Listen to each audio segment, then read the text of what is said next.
thrilling 12-inning, 4-hour, and 16-minute epic. Justin Upton, Saturday night's home run hitting hero, chased by Bolsinger in the fifth and gave the Padres a 2-0 lead.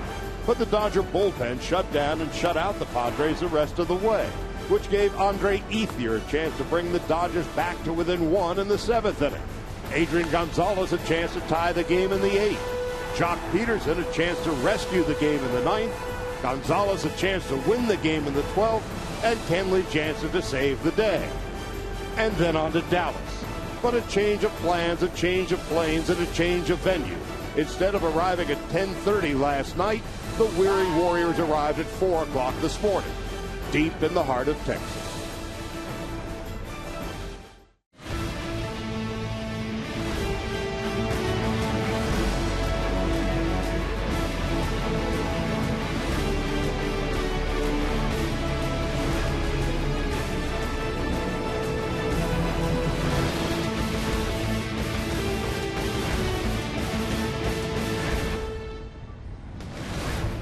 It's a beautiful night for baseball.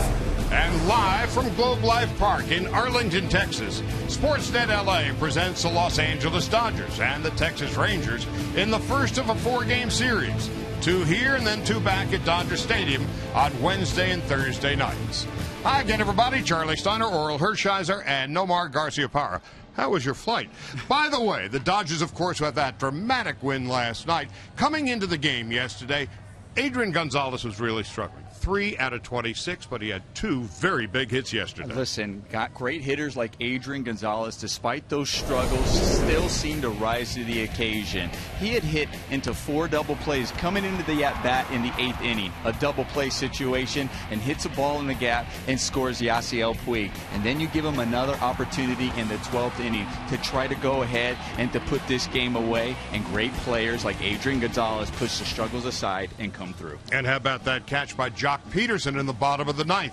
Meanwhile, the recently beleaguered Dodger bullpen was brilliant yesterday. Yeah, it was a 7-alarm fire. Well, 7 1/3 innings to be more specific, and 6 of those fire engine men had to get in there and put the fire out and put those Padres out. Abin Libator, 5 scoreless outings in a row right now. A heavy fastball from the left side. Josh Raven and his 100-mile-an-hour fastball came in. 4 appearances now, 2 victories, and Kenley Jansen, 9 out of 10 saves, 20 strikeouts in 11 innings.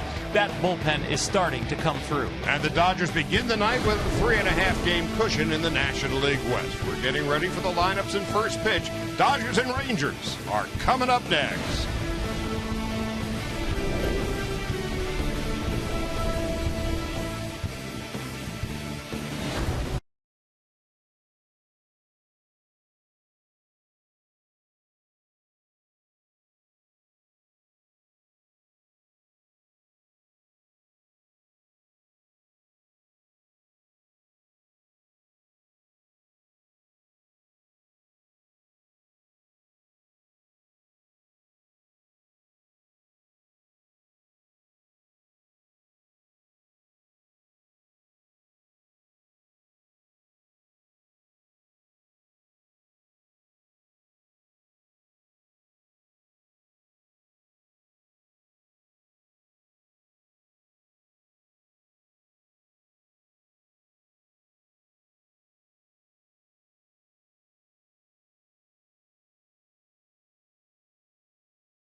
Got a 1 in 5 chance of a passing shower tonight. Tomorrow's a little more dicey as the Dodgers and Rangers get together for the first of a 4-game set. 2 here in Texas, Wednesday, Thursday nights back at Dodger Stadium.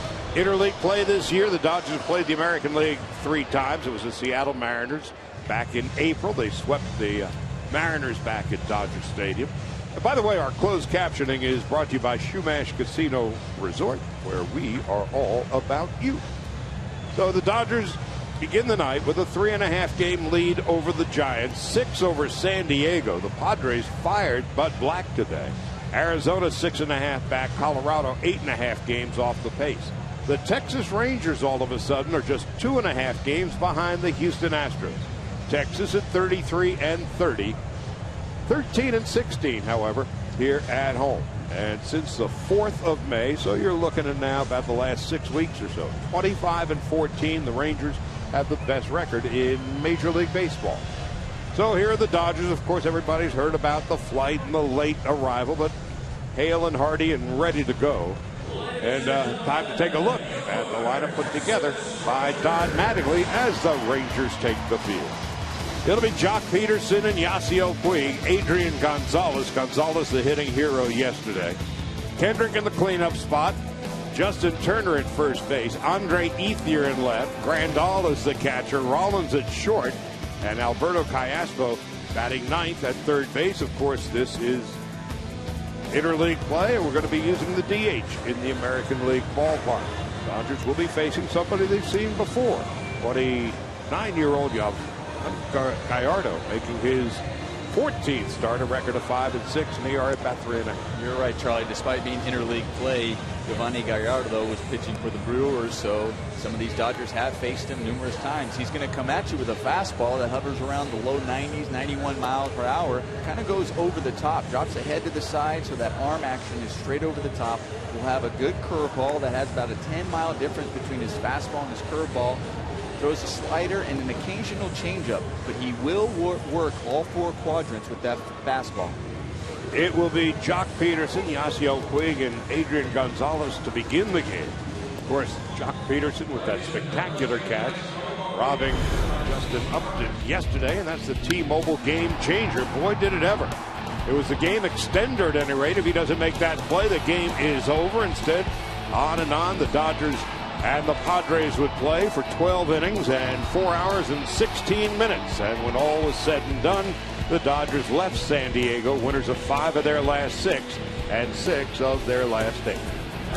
And now we move in here to this ballpark in Texas where Jacques will enjoy. The wind is blowing in, but it's really not. When the flags blow in here, that means it's blowing out, especially a jet stream to right center, and that fits perfectly with the way Jacques is swinging the bat. Well, Jock has been struggling lately. In his last 9 games, hitting just 133, 4 hits, and in 30 at-bats, no home runs, 1 run batted in. In the previous 9, he was at 365 with 5 home runs and 9 runs batted in. So perhaps this trip to Texas will be the tonic that he needs. So it's 88 degrees, very humid. And here comes the first pitch of the ball game. And away, 1 ball and no strikes. The Rangers off to that terrible start. Now 3 games over 500. Houston is coming back to the pack, and Peterson with a ground ball to short. That's Elvis Andrus.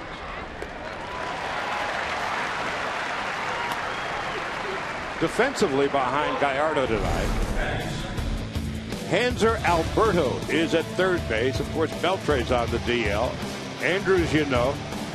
Rougned Odor was brought up today. Mitch Moreland at first. Joey Gallo, the much ballyhooed rookie in left. Leonis Martin in center. Sin-Soo Choo is in right.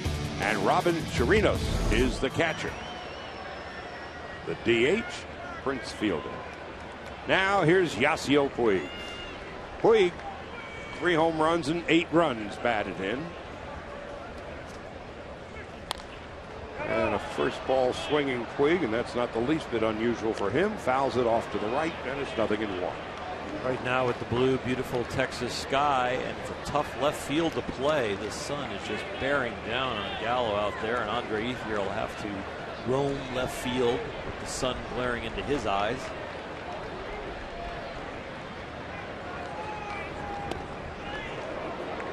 One ball and one strike. Puig 1 for 4 in his career against Gallardo.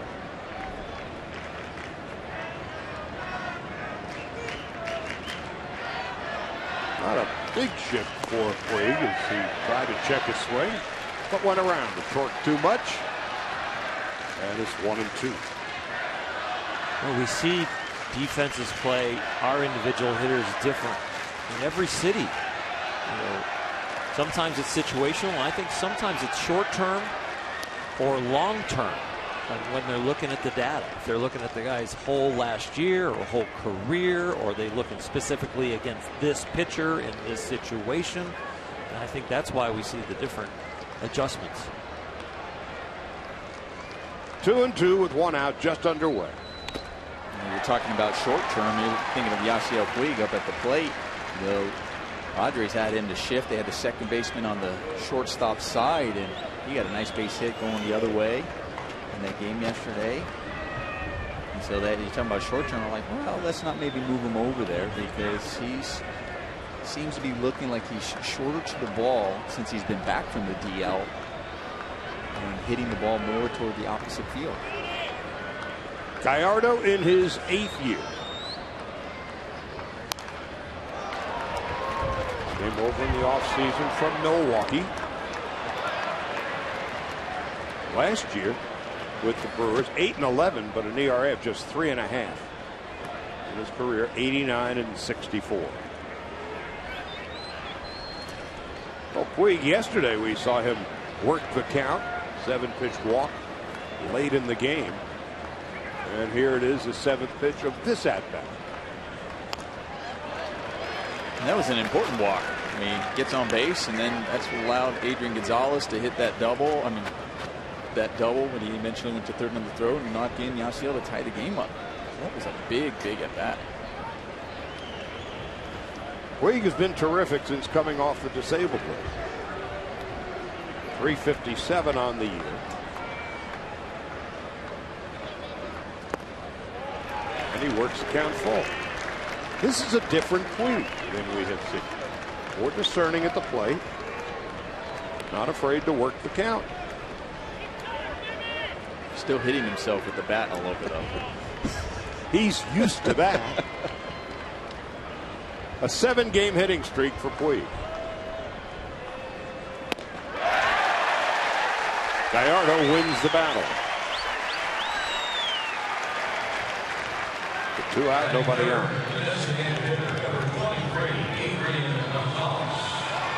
Well, here's Adrian Gonzalez. Oh, he mentioned yesterday that he was struggling so much, 3 for 26, but he had 2 hits yesterday. The double in the 8th, and the game-winning 2 RBI hit in the 12th. The DH tonight, then he grounds it foul up the first base line, and it's 0-1. Just getting him off his legs. Doesn't have to go out there to first base. Nomar, you've done that. Is that a good spell? It is a little bit. You definitely feel it off your legs. From a mental side, no. Obviously, you're in the game all the time and you're thinking about it. For me, DHing was tough because I wanted to try to keep my legs loose somehow rather than just sitting there. So what did you do? I rode a bike in between innings. I would actually, what I would do is that the day I was DHing, I would bring my glove out, everything out like I was playing. I had to act as if I was going out there and playing shortstop. So in between, I was riding a bike, I was moving. Just wanted to keep that same feel. Well, it's not too difficult to sweat here tonight. Nope. 88 degrees with a humidity pretty near matching. You sound like somebody who didn't like the DH then. I wasn't a big fan of it. There's guys that takes a while to switch from an everyday player to a DH. It's an adjustment. It's an adjustment because of that reason, where you're so used to going out there in between innings. You're used to your body being it and your whole mindset just in every pitch of the game on the defensive side, and now that's eliminated and just focus offensively. A 1-hopper to Odor in short right. Gonzalez is retired, and so are the Dodgers in order. Nothing across. Carlos Frias getting ready for his 8th start of the year. Record of 4-3, and he'll be facing Shin-Soo Choo to begin the bottom of the first.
Find themselves in second place in the American League Central Division.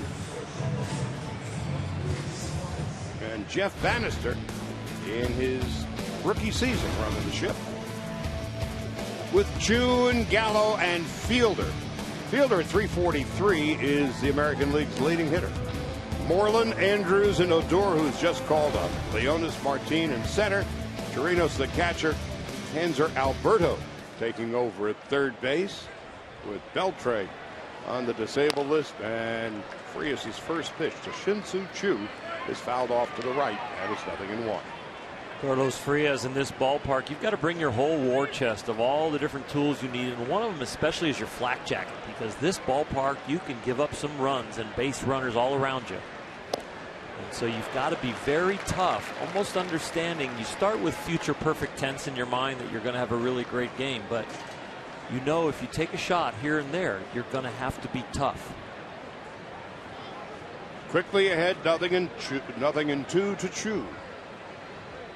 Inside and low, 1-2. Say that 3 times fast, Charlie. Once was more than enough. Oral, I know in this ballpark, very similar to Colorado, where you can have high-scoring games, you can have long games, very hitter-friendly. But from the pitching side, is it the same as far as the lack of breaking in the pitches? Well, we've had some humidity here, so it should be okay, but you can get those days where the air is light. Comebacker through the middle. Rollins can't get it, and Choo is aboard with a single. Frias reached out, couldn't get it. Rollins reached out, he couldn't get it either. Defensively behind Frias tonight. Gonzalez getting the night off. Turner at first. Kendrick and Rollins up the middle. Cayaspo at third. Ethier, Peterson, and Puig in the outfield, and Yasmani Grandal is behind the plate. Now here's Joey Gallo. First time we're getting to see him in person. Didn't take long to crack 4 home runs, and oh, look at the play by Kendrick.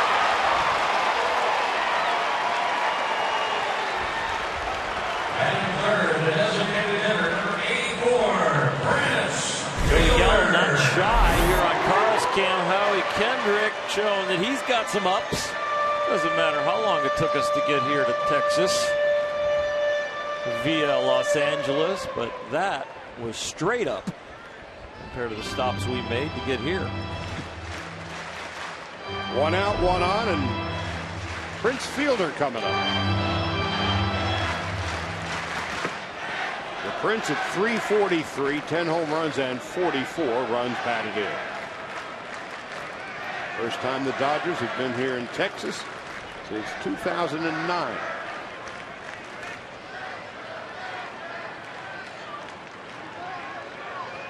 Fielder healthy again and leading the league at 343. Completely back from the neck surgery.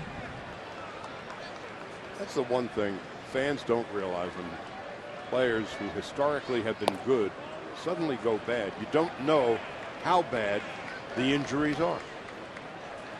No, that's true, Charlie. I mean, you don't know how it's just going to affect maybe your swing a little bit. It also affects how you maybe be training in the off season. There's just a whole lot of things how an injury just alters something just a little bit. And in this game, we always talk about, I always say it's more than a game of inches. It's like a game of centimeters, and just a little bit can be the difference, especially at the plate, whether you're squaring the ball up for a line drive or you're just missing it to foul it or pop it up. And then fans are going to say, oh, he's done. And then the player has a difficult time. There's Kendrick. There's Rollins. And Turner digs it out. Beautifully done. 4-6-3. Kendrick, Rollins to Turner.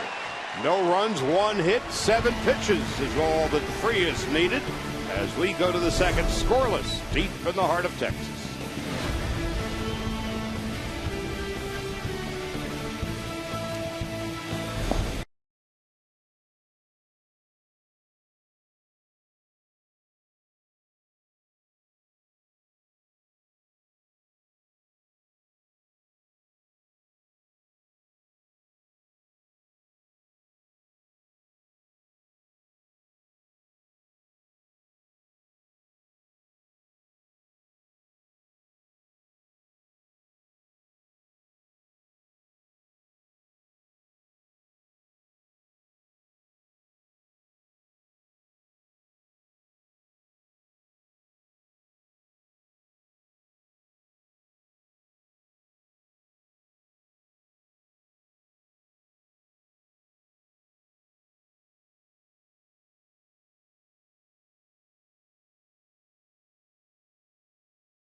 The first inning, a product of the shift. Yeah, it was a great job. I'll tell you, right here, watch Callaspo here. He throws this ball in the dirt, but he does it on purpose, and so he can get that long hop and easy hop for Justin Turner at first base. Because he knew he was jumping, he didn't have his legs underneath him to get a strong throw over to first. So sometimes when you really try to force it, you end up short hopping it and making it a tough hop on your first baseman rather than just trying to give a nice, easy, long hop as he did there. So here's Kendrick at 285. And it's 1 ball, 1 strike. Kendrick and Turner and Ethier will bat in the second inning.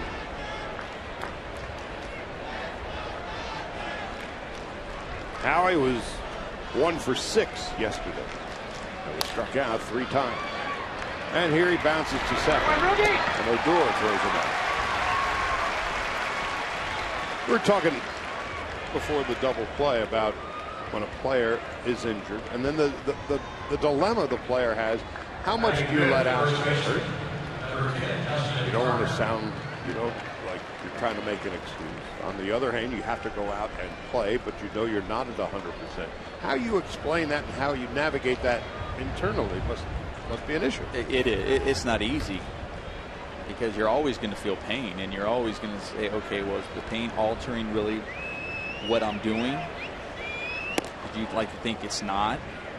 And then you're trying to tell yourself, but is this enough really to keep me out? I'm not going to go on the DL. I'm not going to play. This is just so that's a battle every player is dealing with. pitchers. There's hurt, and then there's injured. Right. Everybody plays hurt. The thing about being hurt, too, is that sometimes you're okay to play, but you're not okay to prepare as well as you'd like to. You cut down your reps in BP. Maybe you don't even take BP. You don't take as many ground balls in the infield. And then, like we said, that it's also not a full day. And it carries into the offseason. If you can't work out the way you want to prepare yourself for the entire season, that affects it too. Turner into the right field corner. That's going to be a base hit. And Turner is on his way to second base with a stand-up double for Turner, his 10th two-base hit of the season. Justin Turner never comes out of character. He's really becoming the second Howie Kendrick as far as approach and what he can do with the bat. He's working the right side of the field. And that one he hits on a line for a very routine double for him. Turner, last year 340. This year 316. He has become a legitimate 300 hitter in this game. As Nomar would say every once in a while, anybody can hit 300. No, they can't. Well, here's Andre Ethier at 291. That takes a strike. 0-1. Ethier double and a home run, a walk yesterday in San Diego.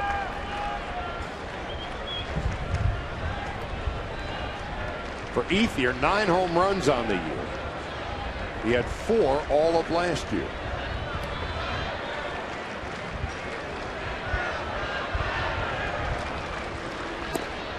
It's outside.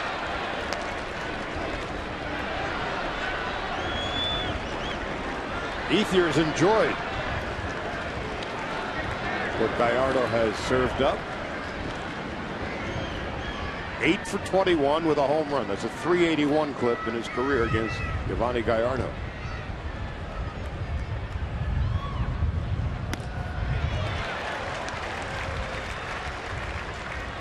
1-2.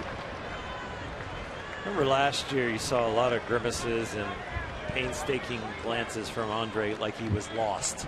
Right there, that was a swing he didn't like. He didn't like the approach, which pitch he picked out, but he's back in there thinking and grinding, you know. It's a completely different player. Turner leads from second, and Ethier grounds to second. Turner goes to third, and Grandal is coming up.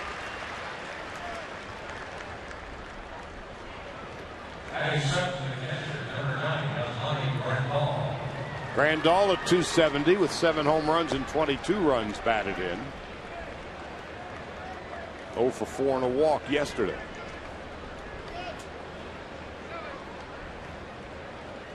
All of his home runs from the left side of the batter's box. He's a 278 hitter against lefties, 227 against right-handers. There's a strike, and it's 0-1. Yeah, was Monty not too sure about that one, especially how high it was. We've seen some high strikes called. In the last series against San Diego, we saw some low and wide strikes called. Behind the plate tonight, one of the most respected umpires of them all, Jim Joyce. Jimmy Joyce is a teammate of mine in college, Bowling Green State University in Ohio. Jimmy was an upperclassman when I came into the school, and so he was a pitcher, and he would throw his inning or two getting ready for the season, and then he would immediately run and go put the umpire gear on and umpire our inter-squad games. He knew he wasn't going to be good enough to be a big leaguer, loved baseball, and started practicing umpiring in college. And he was good as an umpire even as a college student going behind that. Ran the game, was locked in, good strike zone. Well, he's, like you said, Charlie, one of the more respected umpires out there, not only because of the quality of the way he calls the game, but also just his demeanor. The quality of the guy. He is. I mean, you can talk to him, and you know, as long as you show him the respect, he respects you back, and he's going to listen. Little number. Grandal is retired. Turner is left stranded. No runs and a hit. Moreland, Andrews, and Odor coming up in the bottom of the second. from Arlington.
Frias in his last 3 starts has given up 3 runs or fewer, and a record of 1-1 and a 1.77 ERA. He's actually been better statistically on the road than he has been at home in 3 road starts. A 2-1 record, even 2 ERA, and batters are hitting .265 against him. At home, an ERA of 5 1/3, and opposing hitters hitting .342 against him. So this road warrior is going to begin with Mitch Moreland in the bottom half of the 2nd inning. Moreland at .308, 8 home runs and 30 runs batted in, and the Dodgers have the shift on for him.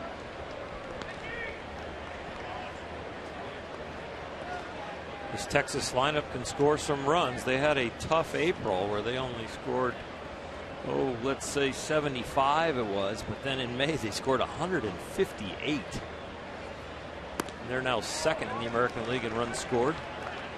They scored 289 compared to the Dodgers, who scored 278. Both teams are 2nd in their respective leagues in runs scored.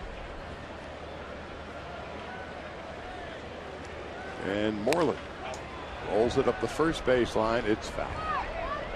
Well, Charlie, you mentioned Carlos Frias on the mound and how he's responded really to the worst outing of his career, of course, giving up the 10 runs against Colorado at home. You know, what you worry about is a guy that only has 25 games in the big leagues under his belt, and about half of those are starts. You just worry about their psyche, how they're going to respond. But in the last 3 games, he has come back and attacked and performed at a very high level.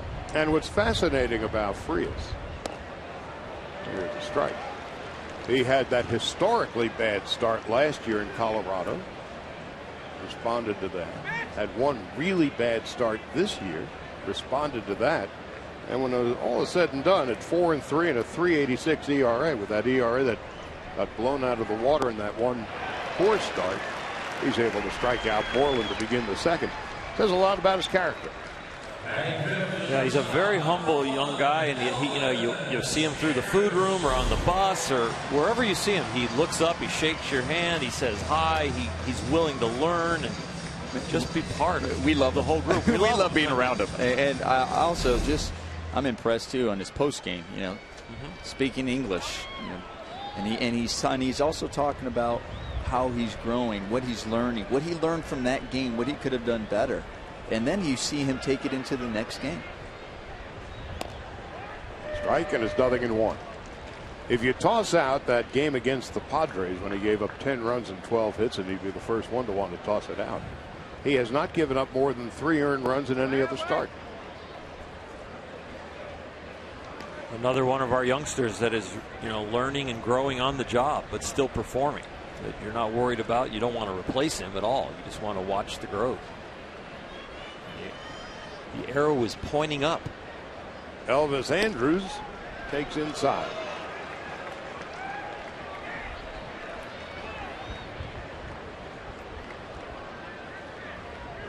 Andrus a home run and 4 RBIs in his last 3. Takes a strike. And Frias can throw a free and easy mid-90s. He sure can. And, he talked a lot about the trust of more changeups and more curveballs that he has to give Yasmani Grandal to guide him through the game. A lot of times you stand there on the mound. It's an odd feeling to not know what fingers are coming down, and then to be surprised by them. You kind of have to take a breath and then commit to the pitch. Whereas a veteran pitcher or somebody who really understands himself and the team and your catchers trust you to call your game, you already know what you want to see, and it's almost a confirmation of what you want to throw, what the catcher puts down, not what is the catcher telling me what to throw. Frias, in his last start on Tuesday against the Diamondbacks, a run and 8 hits in 6 2/3. Elvis is leaving the batter's box. 2 out, nobody on, and Rougned Odor just called up today.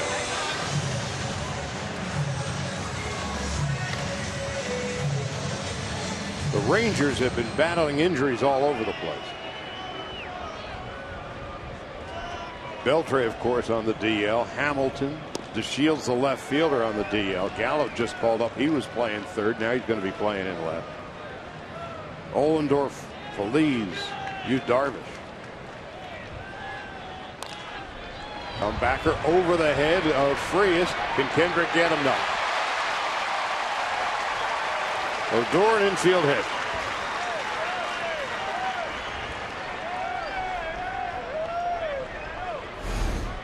Oh, it was a great effort by Howie Kendrick. Obviously ranging to his right, getting to the ball, making a good throw, but Odor just with the speed from the left side, getting down there, making it easy.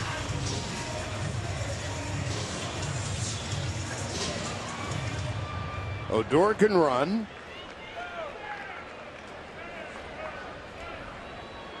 Played in 114 games with the Rangers last year.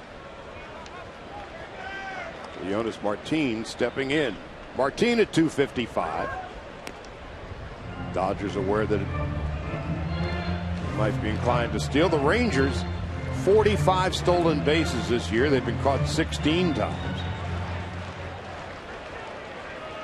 Martin heating up as the Rangers have.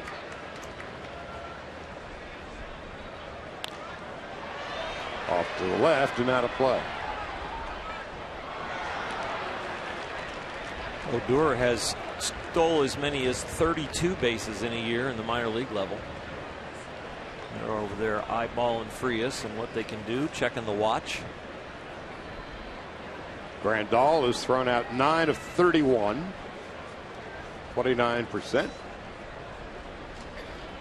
Has steadily improved in that category over the course of the year. Look at that backhanded stab by Howie Kendrick, robbing Martin of a hit and ending the second inning. Another terrific play turned in by Howie Kendrick. 2 in as many innings. Rollins, Callaspo, and Peterson to bat for the Dodgers in the third.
3-30 beginning the night, Alana, just 2.5 games out of first place. Well, really, and it's a completely different story than what the Texas Rangers were telling at the beginning of this season, Charlie. You said it perfectly. They are turning things around from the way that they started the season to the way that they are right now. Started the season 8-16, 25-14 since so. That's the best in the bigs. 0 wins in the first 8 series. You always hear Don Mattingly talking about winning the series. Well, the Rangers have won 7 of their last 8. Prince Fielder, you've heard of him, a .343 average that leads the American League. Joey Gallo, you're starting to learn about him, a .300 average, 4 home runs, and 7 RBIs in 11 games. And Jimmy Rollins begins the 3rd inning with a clean single to right. Jimmy, of course, has been slumping, and that is a welcome sight for Dodger fans. Come to an offensive ballpark like this, maybe gives Jimmy some confidence, especially now the first at bat, one falls in. Do you like hitting in this ballpark no more?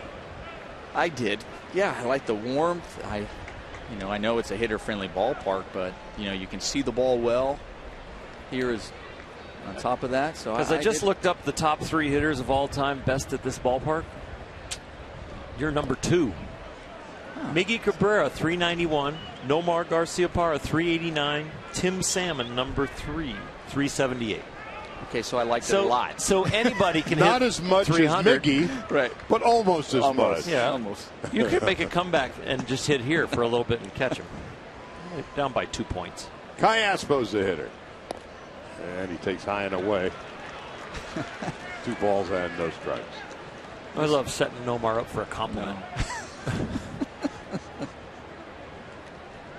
Who's buying dinner tonight?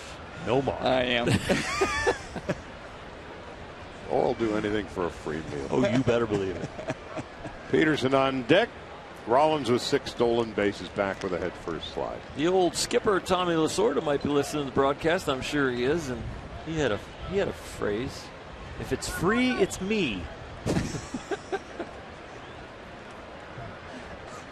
He had a phrase? Well, he still does. Way outside and high. 3 balls and no strikes to Callaspo, making his 8th start. 16th appearance since coming to the Dodgers. And since coming to the Dodgers, Callaspo 10 for 35, a .286 clip. He had a couple of doubles yesterday.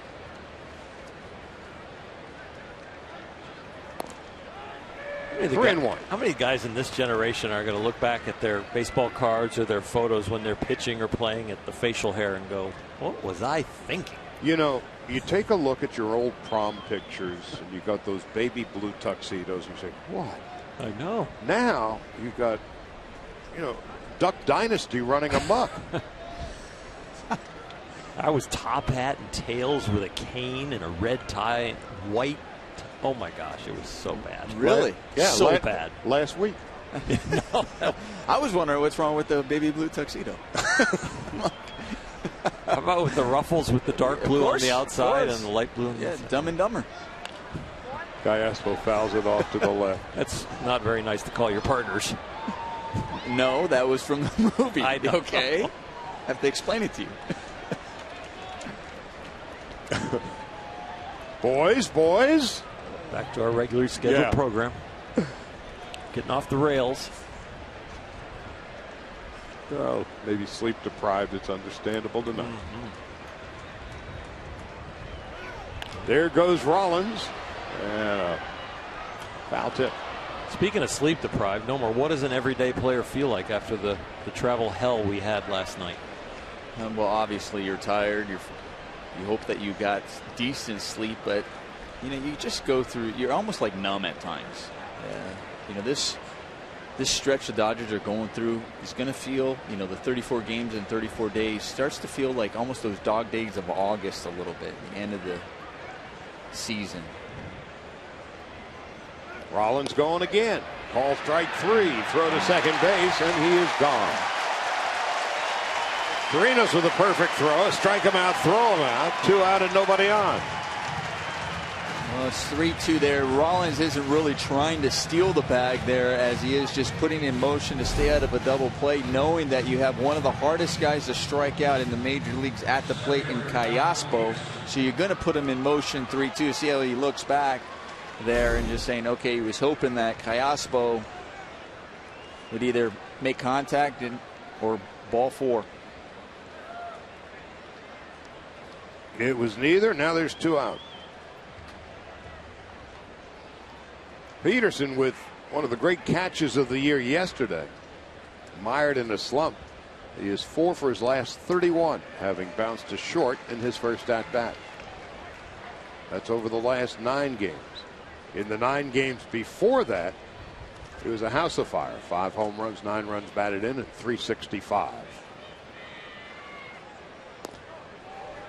His teammates are going to have a tough time knocking him off the pedestal for the catch of the year for the Dodgers. Well, when you consider the catch itself, the moment of the game, if he doesn't make it, the game is over. And the degree of difficulty just crashing face first into the wall and making the play. It was an extraordinary play.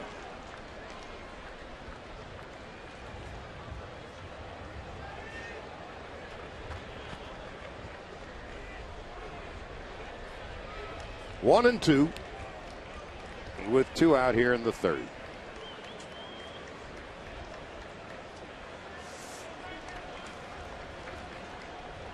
Back with you tomorrow when Brett Anderson faces Chichi Gonzalez.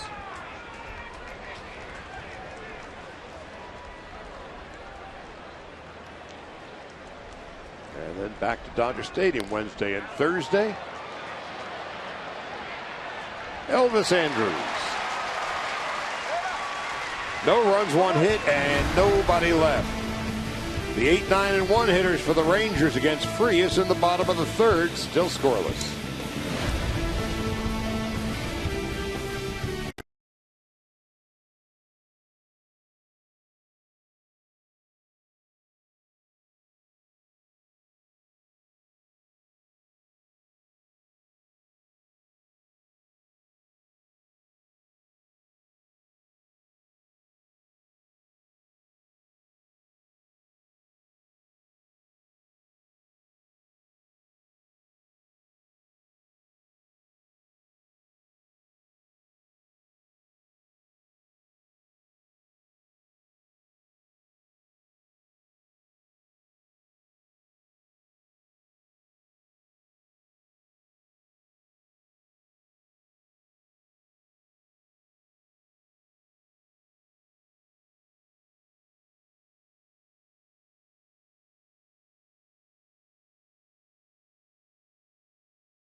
By the Dodge Challenger. With an EPA estimated 30 highway MPG, this car was made for driving in California. Visit Dodge.com today. Carlos Frias to be facing Robinson Chirinos, Enzer Alberto, and Shin-Soo Choo. Scoreless here in the bottom half of the 3rd. 86 at game time. Humid and windy, and you would think ideal home run hitting conditions. Chirinos at 203, 5 home runs, 23 runs batted in. And as we saw, he's got a terrific throwing arm. Having worked here for 3.5 years or you take a look at the flags, and whatever they do, it's opposite. Pretty much. Now the flags are blowing in. Yeah, but they're blown in, so that means it's hitting where we are sitting and turning around and going right out the right center. At least we can't hear them, because we get those days where they just crackle. Now explain how it is if the wind is blowing in, the ball is flying out. Well, the wind at the top of the ballpark is blowing in, so it's coming over the center field wall, drops down, I would guess, runs into the stands here behind home plate, and then turns its way out. Puig and Peterson. Puig, in deference to Peterson, gets out of the way. Wasn't always that way.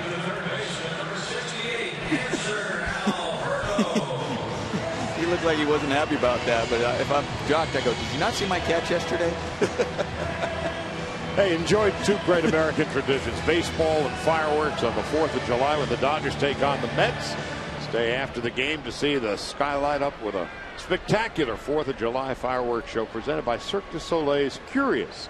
For more information, go to Dodgers.com/promotions.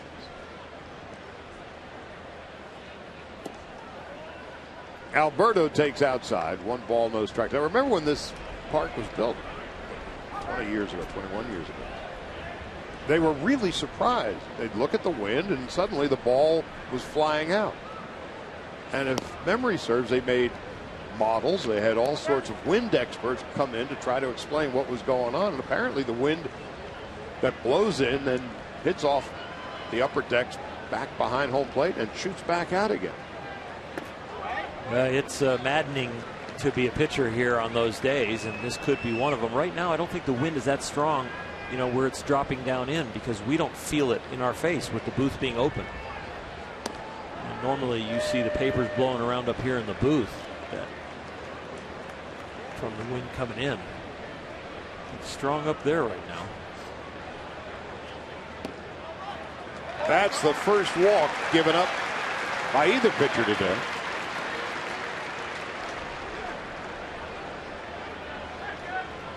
One out, one on. Now the top of the order. Shin-Soo Choo with a bouncing single to center in his first at bat. Another thing they'll do here is they'll really put a lot of water on the infield to try and give at least when you get the ground ball. The grass is cut very tight, but you see the dark dirt in front of home plate. They try to soften that up, and then around the infield they really put a lot of water on the dirt. Try and keep the dirt soft to give the pitchers a little bit of help.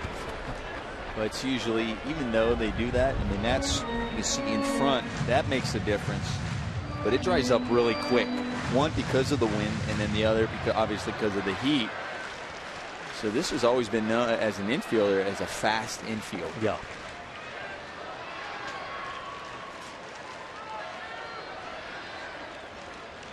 A ball and no strikes. And tonight, it's a comparatively frosty 86 degrees. This is a beautiful day.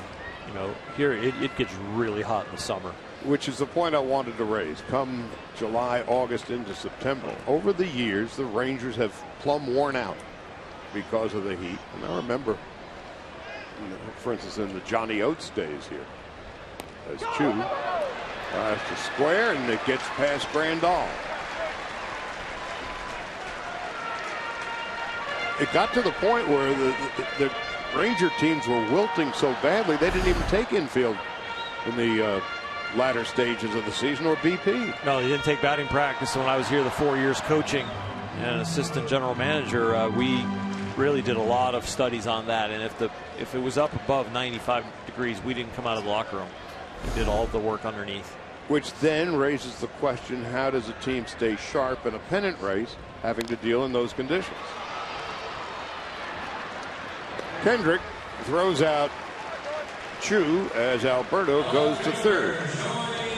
Yeah, as Nomar knows, you'll have guys that want to go outside and hit, and if they're going through it, so you'll have optional batting practice for certain guys and other guys that you just don't go out there. So if a guy like an Adrian Gonzalez who can get his work and is locked into a swing and knows his body, he doesn't have to go out in the heat at all. But if it's a younger guy that says, I want to go out and work on it, they have access to the field. Well, here's the phenom, Joey Gallo, popped to second in his first at bat. Takes a fastball inside corner for a strike.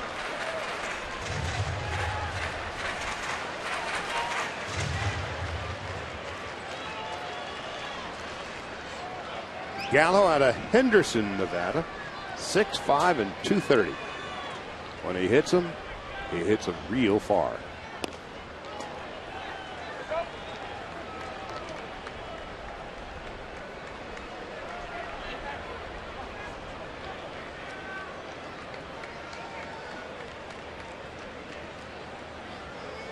Here's the 40th pitch from Frias. Gallo inside. Gallo on Saturday.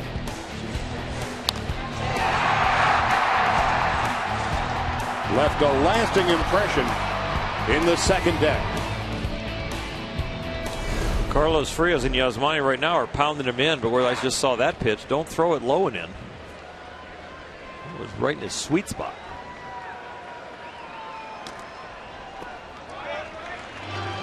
He'll strike out some. 16 and 40 at bats. But 4 home runs and 7 runs batted in. He was the Rangers minor league player of the year last year. He'll not be competing for that award again.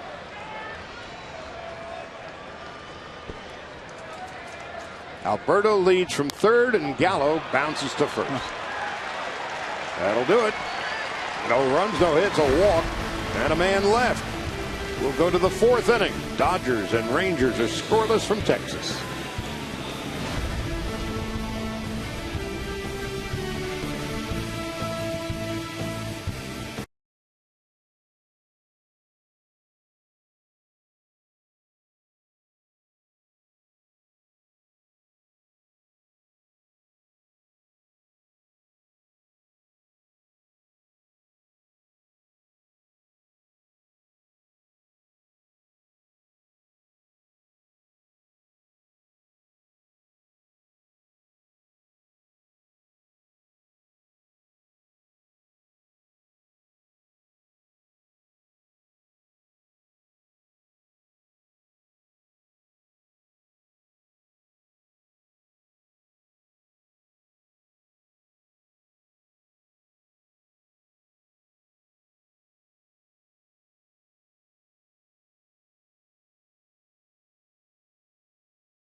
Inside look at the best moments of the week on and off the field. Don't miss Dodgers Clubhouse tonight at 9 right here on Sportsnet LA. We head to the 4th, and it'll be Puig and Gonzalez and Kendrick against Giovanni Gallardo. Puig an 8-pitch at bat in his first try and struck out. Had a 7-pitch at bat yesterday.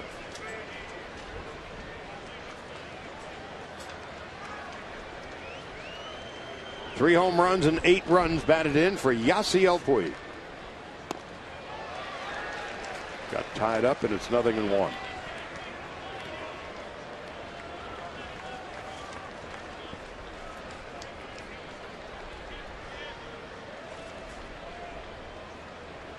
A 7-game hitting streak since coming off the DL. 13 for 27. That's .481. And that is 1-1. What do you notice the most, Nomar, about Yasiel and his approach in the plate? Well, where his hands is the way his hands are, where he starts them. You know, see how they're just kind of low and they're kind of quiet, but it looks like he's more, instead of casting out away from his body as he's about to swing, he's keeping him closer to his body and exploding through the ball. So that's what they say, staying inside the ball a little bit more. He seems to have been doing that more since he's gotten off the DL. It's such an odd phrase, staying inside the ball. Your hands have to be inside the ball. Yeah, for the most part, but when you're saying that, it's as you're starting, as you're going toward the ball, they look like they're coming closer. Sometimes you can automatically just push them out as you're starting your swing away from your body, and it comes around, and that's when you hear the term, it's kind of got long on that swing. The 2-2.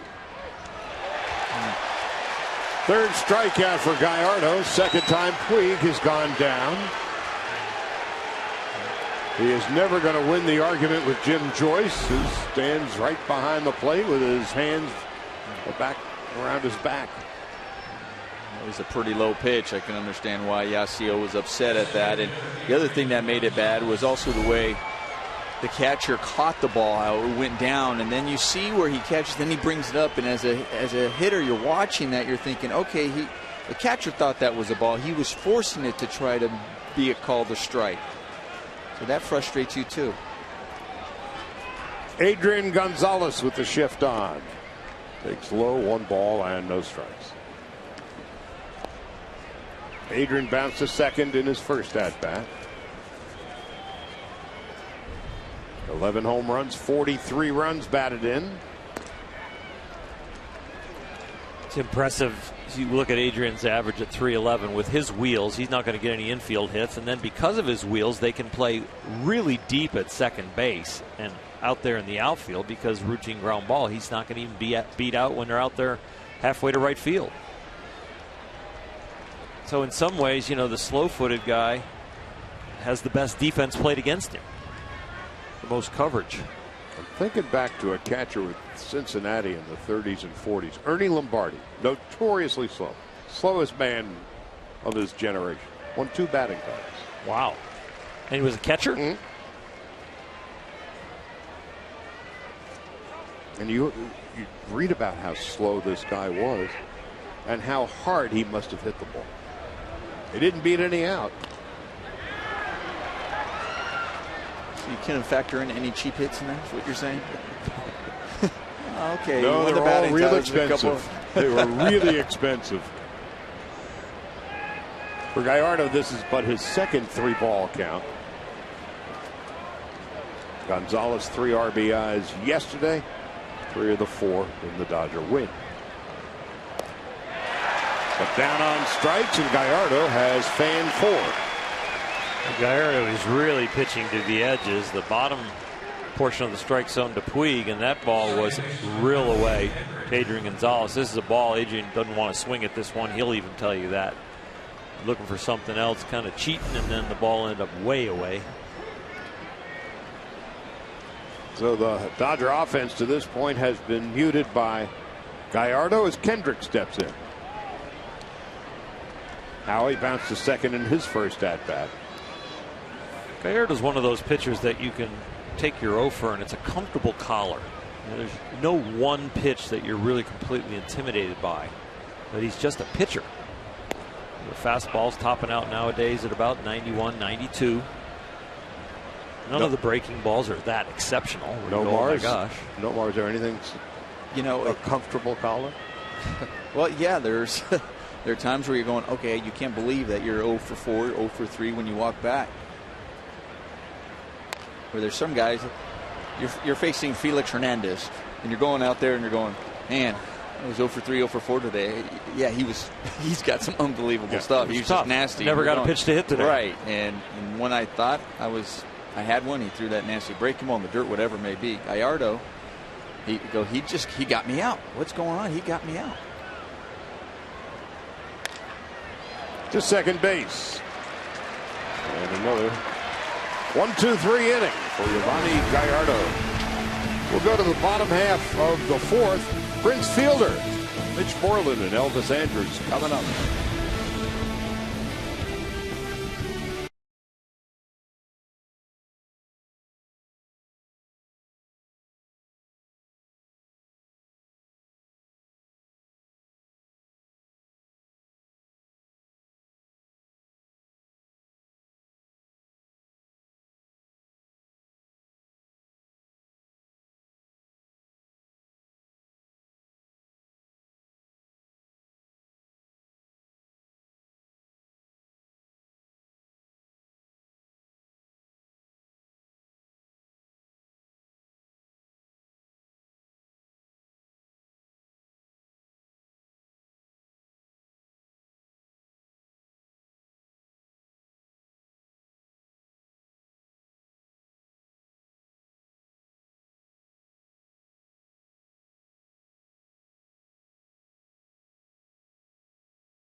When you come to Texas and the wind blowing out, you don't expect pitching and defense, but that is what has prevailed through the first 3.5 innings of play.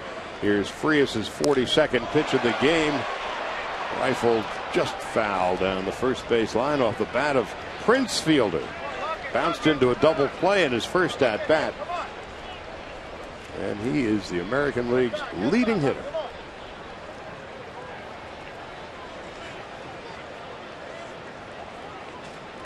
Didn't hit much for power early in the season, but he has 84 hits. Now with 10 home runs, 44 runs batted in.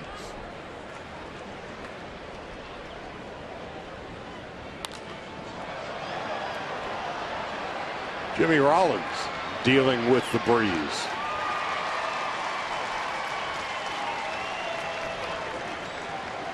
Meanwhile, Laurel, your assessment of Frias to this point. You know what he's really had today? He's had exceptional fastball into lefties, which is really giving him some room for error. And they're going in there pounding, and then he's able to make some other pitches. He really hasn't had to make any exceptional pitches, but he's shown that he can get to both halves of the plate. He struck out Mitch Moreland in his first at bat. One of 2 strikeouts for Frias and a swing and a miss, and it's 0-1.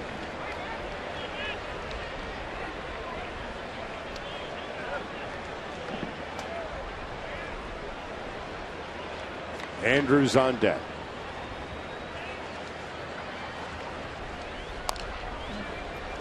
Twice.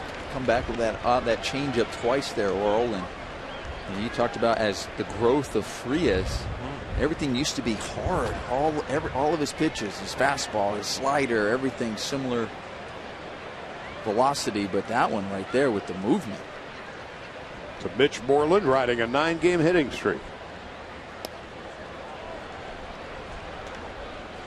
Moreland in his last 9 games hitting .368 and has raised his average about 20 points.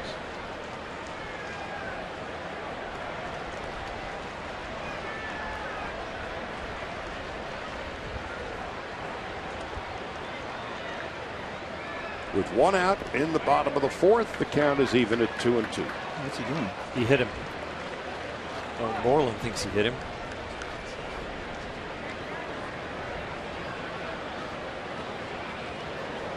Was he or wasn't he? Jeff Bannister seeking clarification from Jim Joyce. Orland tried to convince Joyce that he was hit. Now they're going to look. Texas TV people are going to look, see if they want to take a look with the people in New York. Moreland immediately reaches down and goes for his shin guard. It's not because it's 3-2 and it's a ball. Yeah, he gets hit on the left incept.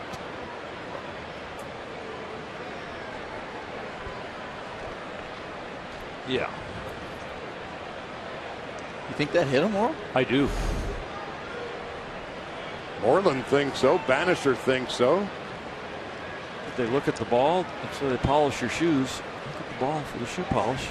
Joyce doesn't think so, and therefore he didn't. From that angle before, I thought it looked like it hit before it. I didn't think it hit him. I didn't think it hit his foot. I thought it bounced before, but. Well, it can bounce before and still hit you. It can, but I thought it could bounce before and went over. He's going to get the hit again, though. I mean, now he has to put all his stuff back on. Here's the angle. Just looks like it catches the end of his toe to me right there, but who knows?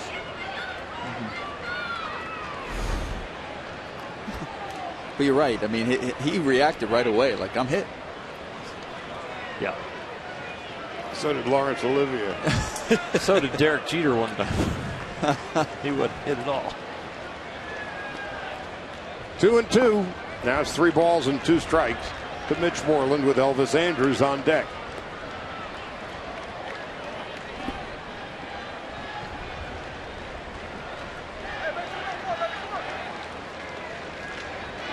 Three and 2, 1 out, bottom of the 4th. And Frias strikes out Moreland for the 2nd time. 3 strikeouts in the game for Carlos Frias. That's the slider that he threw a lot of when he first came up. No, might have been a changeup that he pulled inside. Take a look. Yeah, I think that's the changeup. He just happened to pull it inside and got him out in front. So there's 2 out and nobody on, and Andrews a strikeout victim in his first at-bat. The fact that Moreland didn't argue very hard. He just kind of tried to act his way to first base. And then the director said, no, we're not going to retake it. Here's my shin guard. I'm taking that off. Here, I'm taking off my batting gloves. And the director says, put them back on. And he did, and he was struck out. 2 out, nobody on. Andrews at 238. Takes a strike.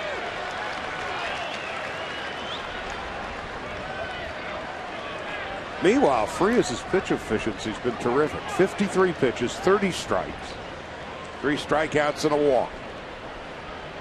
Scoreless with 2 out in the bottom of the 4th.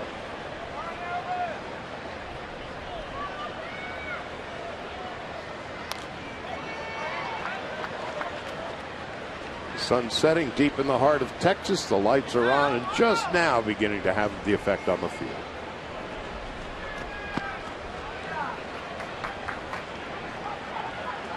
Some dicey weather is predicted for tomorrow. About a 1 in 5 chance of a passing shower here tonight, but this time of year that's fairly typical.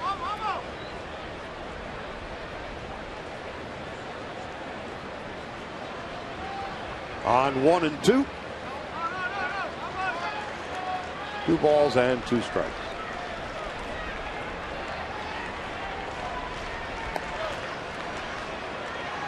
I think Carlos can throw him a fastball low and away right here. I think you get a routine ground out.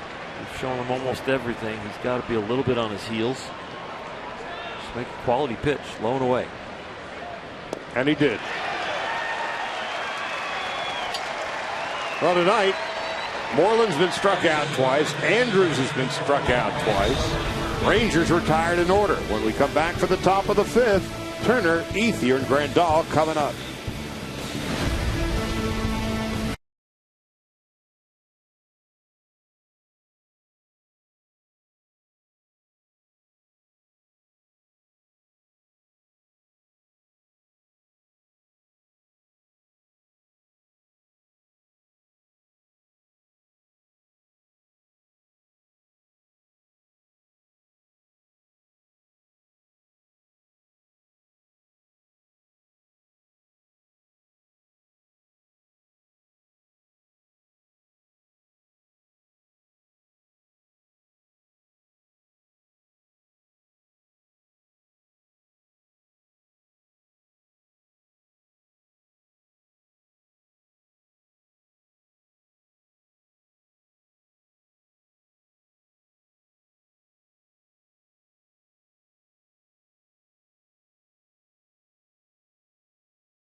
By Jack in the Box. Taste the new black pepper cheeseburger today, only at Jack in the Box. And by your Southern California Kia dealers. Visit mysocalkia.com to learn more. The stadium formerly known as the ballpark. As we go to the top half of the 5th, it'll be Justin Turner, Andre Ethier, and Yasmani Grandal. Turner keeping some awfully exclusive company in Major League Baseball as he lines one off the glove of Andrews into left field for a base hit. Elvis tried to time it as best as he could and couldn't quite get it. Well, Justin keeps hitting. I mean, the ball's inside, jams him a little bit, but he gets just enough, and right off the glove of Elvis Andrus. Since the beginning of last season, all the hitters in Major League Baseball with at least 350 at-bats, who do you think has the highest batting average? Now you're looking at 332, 6 points better than Troy Tulowitzki, and 11 points better than Paul Goldschmidt. Justin Turner at first base, and Andre Ethier is the batter. Ethier bounced to second base in his first at-bat. It's a good equation for Andre right here. You got a guy in a mound that doesn't throw above 91, 92. You've got a man on first. You can use that hole right there. The ball carries well to right field here. I think until 2 strikes, you got to look for something soft or on the inner half. And Ethier in his career against Gallardo is 8 for 21. That's 381 with a home run. But bounced to second in his first at-bat.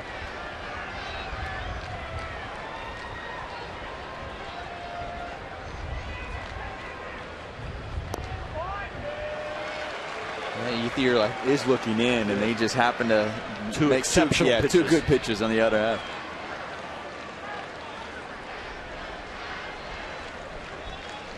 Grandal on deck.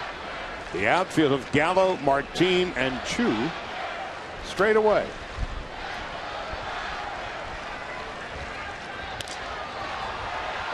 Well, that's going to be a double play and a broken bat.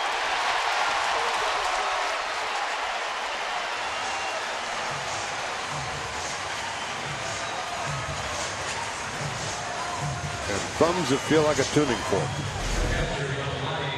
Fastball away, cutter in.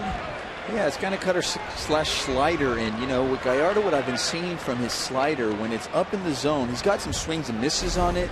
And he's also gotten balls where they're not squared up, just like on that one, because it's not the same break as it is if it's down in the zone.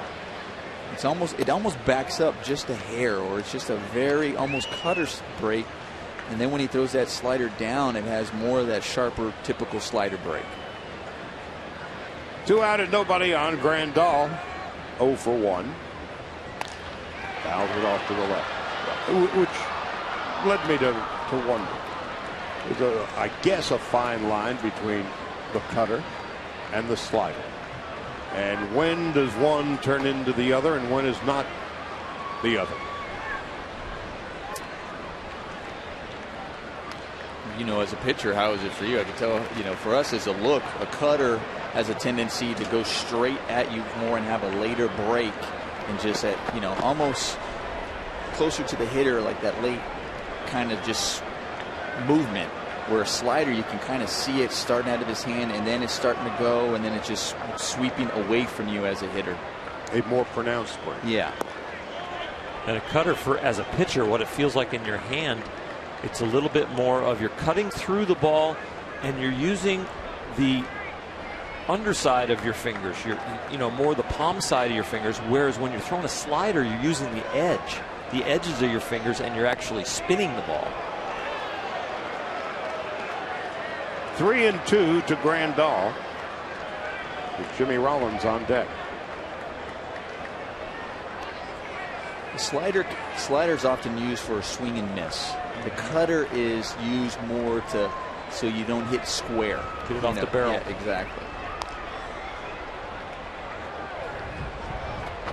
The cutter is harder usually, and smaller and later, and the slider is softer, bigger, and it breaks a little earlier. And wider. Yep. And wider.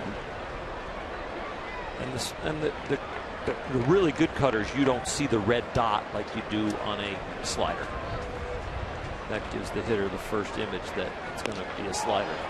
Grandal takes a walk, the first one given up by Gallardo with 2 out. And that red dot you're talking about, Oral, that's why I was talking.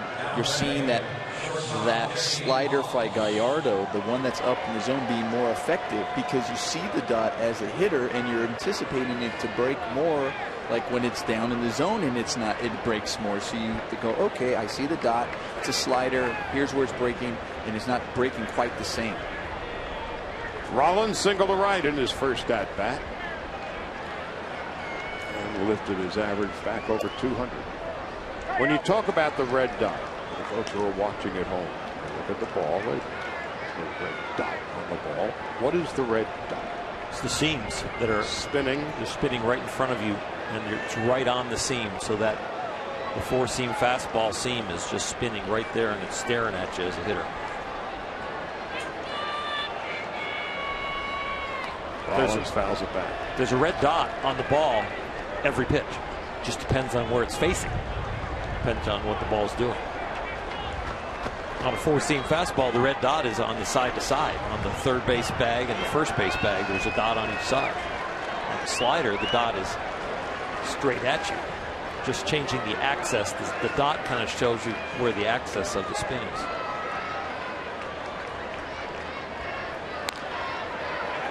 To second base. And that's Odor to Moreland. And that ends the inning. No runs, one hit, and one man left. Already halfway through the game after 4.5. Dodgers and Rangers are scoreless from Texas.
The National League West today, as the San Diego Padres have elected to relieve their manager Bud Black of his duties. Bud Black had been with the Padres for 8+ seasons, and general manager A.J. Preller is saying that he didn't think Bud Black was the answer for next year, so he said that he didn't think it was fair to keep him on for this year. Of course, he led the Padres to 90 wins in 2010, and guys, now Don Mattingly, the longest tenured manager in the National League, behind Bruce Bochy. And he's got a few years to catch up on Boch, but boy, how the times have changed. Don Mattingly is now second in seniority in the National League. 2011, his first year with the Dodgers. Odor leading it off here in the bottom half of the fifth. And he drills it past Turner into right field. Odor is 2 for 2. So what was your reaction to the Bud Black news? We'll begin with you, Oral. I was surprised. I thought Buddy Black was very secure there. They have a roster where they turned it over completely, and I thought that it was still a flawed roster as far as like the defense. They're not getting as much out of the pitching as they thought they would, and the offense has kind of floundered a little bit. But, who knows what was going on with clubhouse chemistry and other things like that. And if they didn't see the long term of Bud being there, they make the change. Leonis Martin steps in. High quality guy. Bounced to second base in his first at bat of that. There is no dissenting opinion around baseball. Slowly hit to second. Kendrick, Rollins, and that's all they're going to get. Martin runs too quickly, and the ball is hit too slowly. What do you think, Nomar? I was surprised as well. I mean, especially they totally changed the entire team in that lineup, and they knew that, and I bet you that's one of the things they were thinking about, like, well, we changed it, but they were hovering around 500. And so they're still there. They were still within striking distance. They were also playing a lot of teams that were over 500 early in the season. They haven't even got to the ones that were under 500 just yet. So I was thinking, well, maybe give them more time so they can really go into a hot streak, because they hadn't really gotten into one of those yet. Here's Chirinos, who fly to center in his first at-bat. I'll be the dissenting opinion in here. I wasn't surprised at all for a couple of reasons. One, A.J. Preller, new GM. This is his team. There are a bunch of players who are his guys.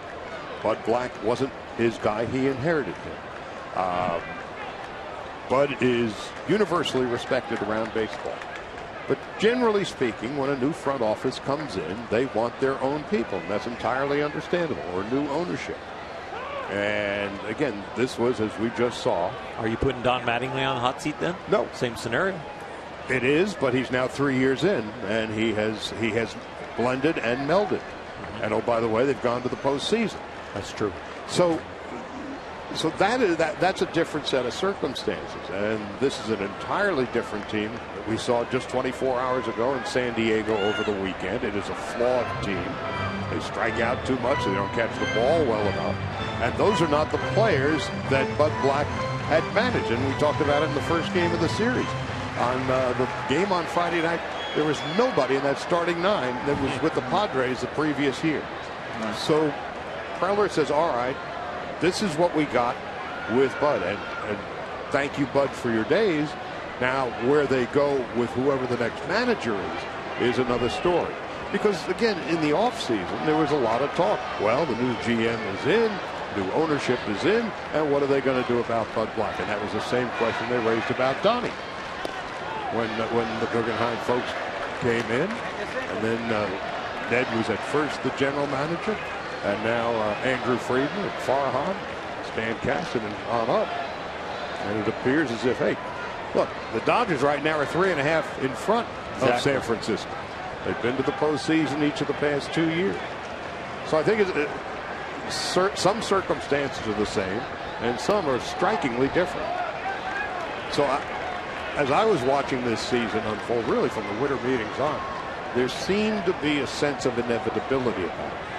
Unless San Diego got off to the start that many of their fans thought they would. But as we've seen, that's a 500 team for a reason. You know, they're 500 at home, 500 on the road. The pitching has been disappointing. And as we point out, they strike out a lot. And the defense is a big issue. The defense is porous, especially in the outfield. Yeah. When the guy who's going to start in center field is now all of a sudden being looked at as a first baseman.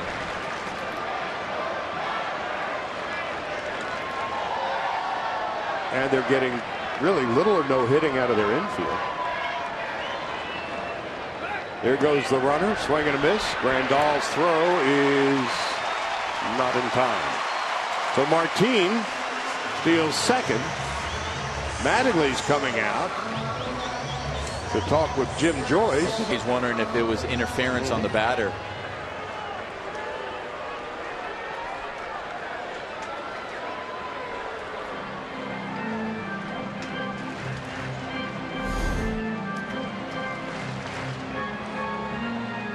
No contact. It's one thing you can do as a catcher. If you get aggressive, you can make some contact. Maybe they touched feet a little bit. That's about it. Again, we were talking about Jim Joyce before and how well respected he is. He just sat there. He listened to Don. They had a nice, pleasant conversation. How the wife, how the kids, good. And then they went back to work. Yeah. But he also exudes that. You're right. That's Jim Joyce, because he knows, okay, you're going to come, you're going to talk to me. Okay. And you, as you're talking to him, you're thinking, So, well, some umpires are offended you're asking a question. Exactly. And he's Jim's not. like, okay. It's part of the business. Exactly. And I'll give you my answer, and we can go on. Great. He's comfortable in his own skin. Yeah, he is. I had no idea you played with him in college. Yep. Caught on the fly by Kendrick. There's 2 out. That'll bring up Alberto. other thing I like about Jim Joyce is he's not afraid to tell you he missed it. Well, and that's always a plus. And when he famously blew the perfect game call against Colorado, he knew immediately. As soon as he got into the umpire's locker room, he broke down in tears. He knew he had blown it. And how he handled that. And it was, for some umpires, fly ball to right field. Puig going back. He's got plenty of room, and that'll do it. 10 pitches is all Frias needed. Now suddenly we're moving right along. We go to the 6th with Callaspo, Peterson, and Puig coming up.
Meanwhile, if you're planning on going to the beach this summer, be one of the first 40,000 fans in attendance on Wednesday night when the Dodgers take on the Texas Rangers, and you can receive your own Dodgers beach bag presented by Avita Water.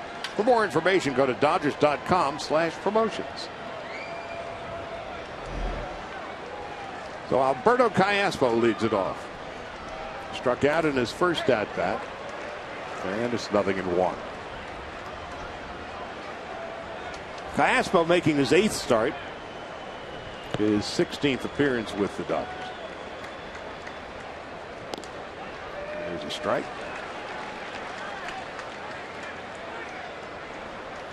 Callaspo's one-out double in the 12th inning yesterday opened the door for Adrian Gonzalez's clutch hit. 1-2 with Peterson on deck and Puig to follow.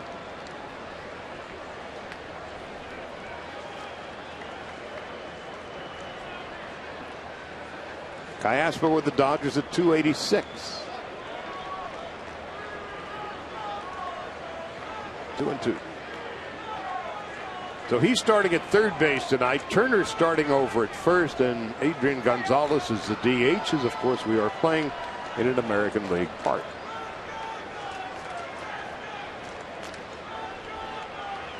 Gallardo's 76th pitch. All right, we can open up the discussion about the designated hitter. As both of you have played in both leagues, both of you have benefited and perhaps been hurt by the DH. It is an argument that will never go away, because my suspicion is the DH will never come to the National League. So, having said that, as Callaspo begins the 6th inning with a walk, what say ye, Orel? I like the design the way it is right now. I like having the DH to keep some of the older, great offensive players around the game longer. I think it's great for the fans, and it's nice to have that in the American League. And I don't want the National League to ever adopt the DH, though. I think it's a nice balance. Which is a better game? For me, as a pitcher, I like the National League game because I like to try and beat the opposing team multiple ways by getting my bunts down, being an offensive player also, and being able to control the running game and the bunting game as a pitcher. Peterson swings and misses, nothing in one. It's a more complicated game, I think, in the National League side.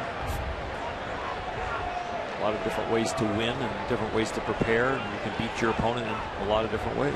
For a guy that's, only has a singular talent, maybe at throwing the ball hard. All he can do is pitch.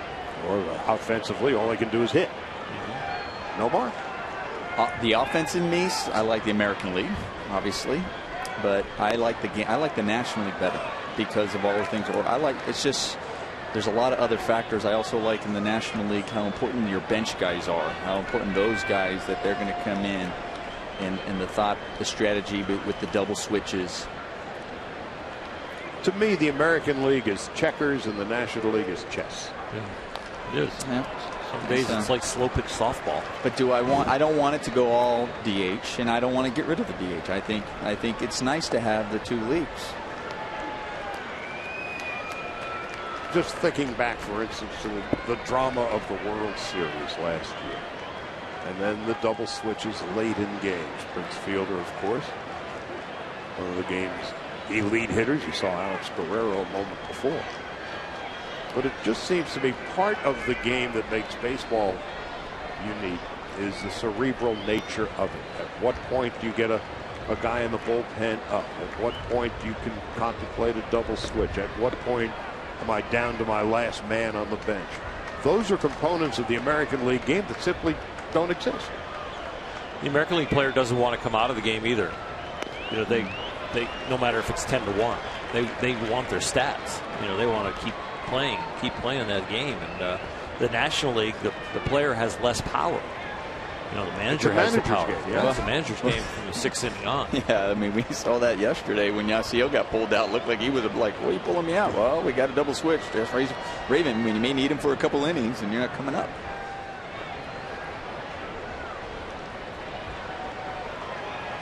The construction of the roster, I think, is way more complicated in the National League game. With guys on your bench, which way do they hit? What do they bring? How many positions can they play defensively? What's my bullpen configuration? Do I have a bunch of one-inning guys or specialists that I need 7, 8 pitchers down there? So there are more elements to get to the finish line in the National League than in the American. And it is, as you suggest, more of a manager's game. How you work your bullpen. There's Josh Raven won yesterday's game with 2 terrific innings of relief. Josh Raven, he of the pink backpack.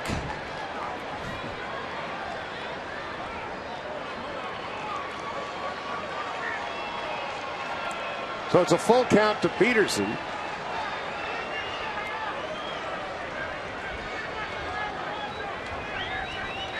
Let's see if Castle's off and running. Probably not, because Peterson tends to strike out a fair amount. He's not going. And he takes inside ball 4.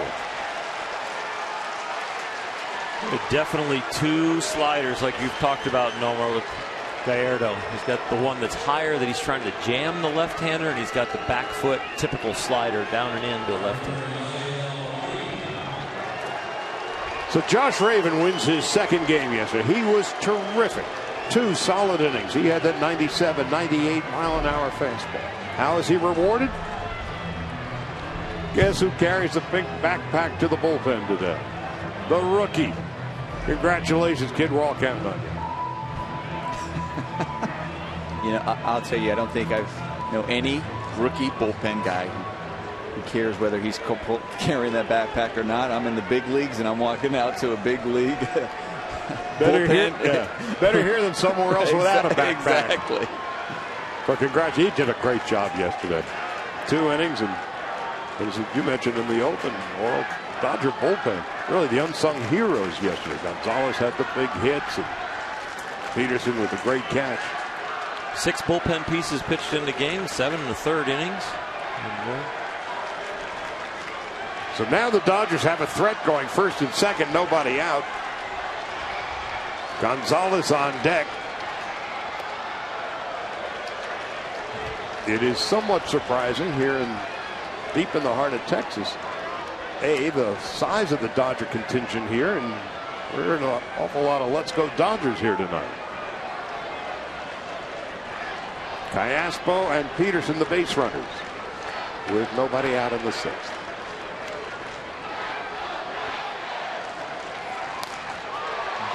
Into right field. Having trouble seeing it is Chu, and he's able to track it down. Lost in the dusk. Wow, I don't know what happened with Callaspo there.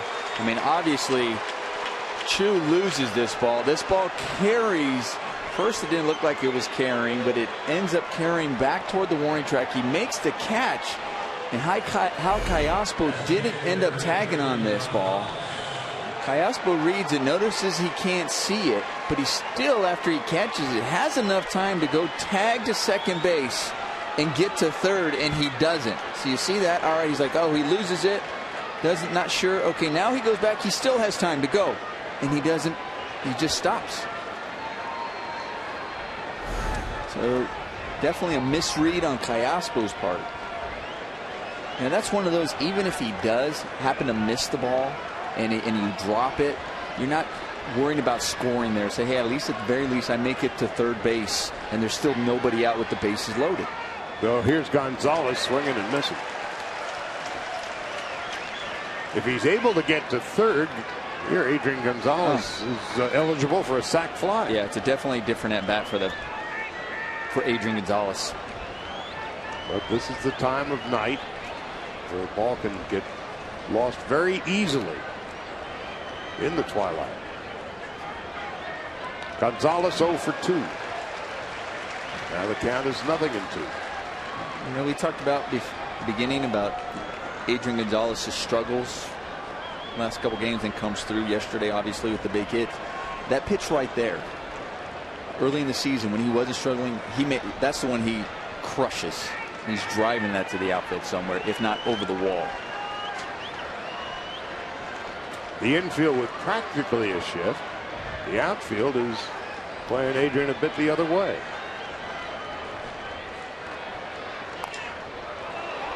Fouled into the dirt.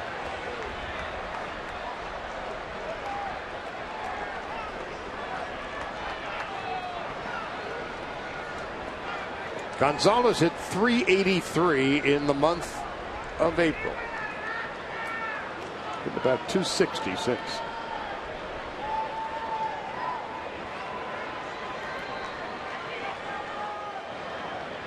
And tonight he's bounced to second and has been struck out. Callaspo at second, Peterson at first. 1-2.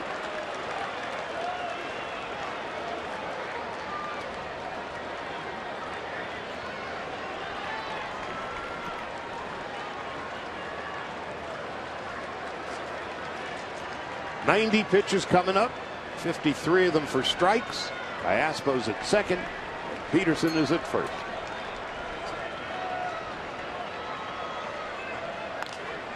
Gonzalez slashes it foul.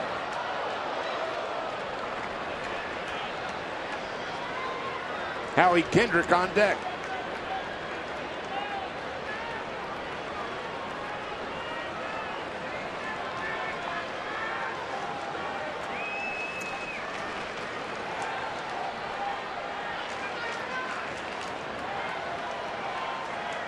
So Gonzalez with the 2 big hits last night.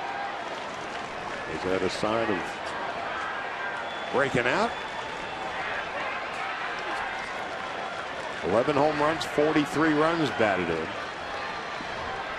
And the veteran Gallardo in search of his 6th win of the year.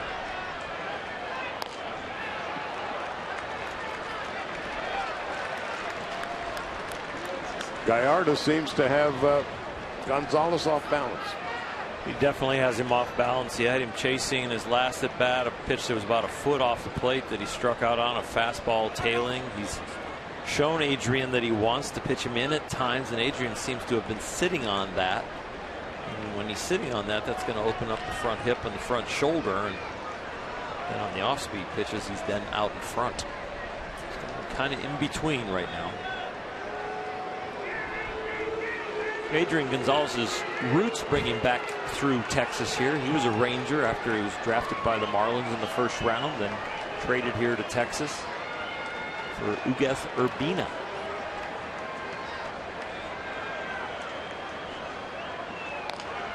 Slowly hit to second.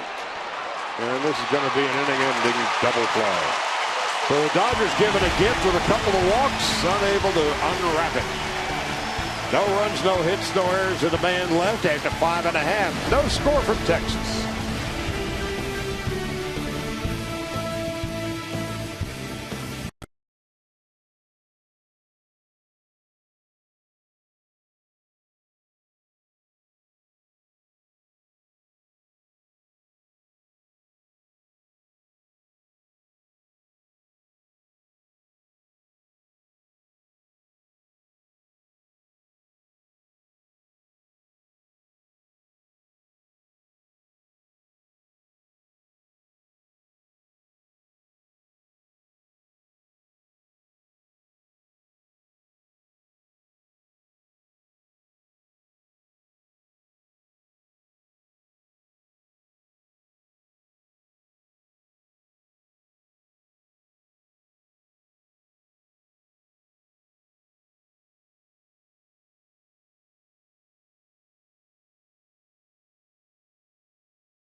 Order for the Rangers. Now it's time to take a look at the Dodger calendar, brought to you by 76. Back with you tomorrow at 5 when Brett Anderson faces Chichi Gonzalez. And the two teams fly back to Los Angeles on Wednesday night. Wandy Rodriguez and Clayton Kershaw. Thursday, Colby Lewis and Zach Greinke. And then the Giants come to town over the weekend. Then the Dodgers head right back out of town again. Well, to this point in the season, the Dodgers have played 35 at home and 28 on the road. This is their 29th away from Dodger Stadium. Shin-Soo Choo leading it off. Choo is single to center and bounced to second. 246 average. He hit 096 in April. He's got a long climb up.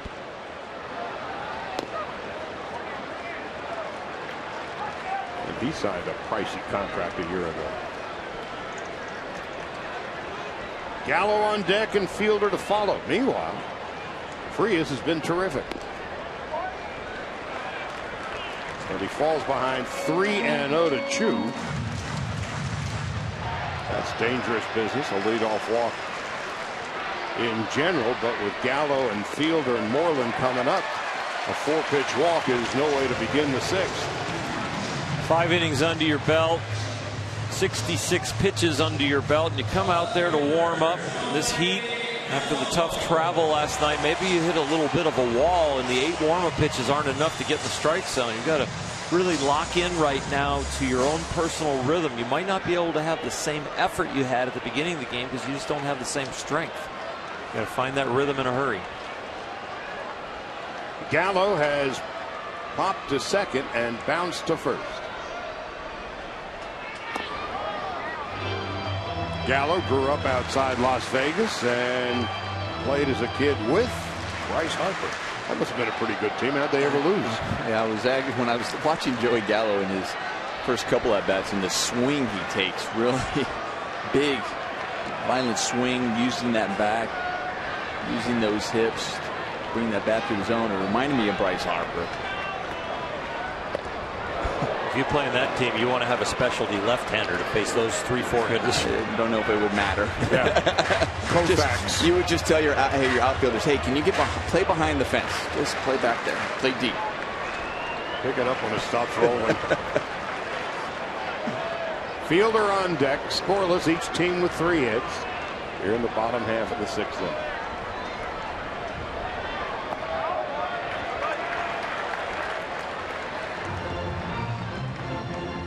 That's a trust factor pitch right there for Carlos Frias. A 1-1 changeup after a leadoff walk and a 0-0 tie.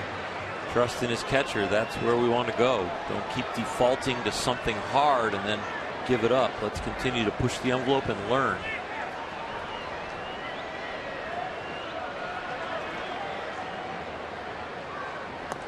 Gallo, a product of his father's business. His father worked for Jason Giambi, who owned a bunch of batting cages around Vegas. And so Joey was able to hone his craft at his dad's office. A lot of free reps. Can I come to work with you, Dad? Yeah. Meanwhile, now 3-1.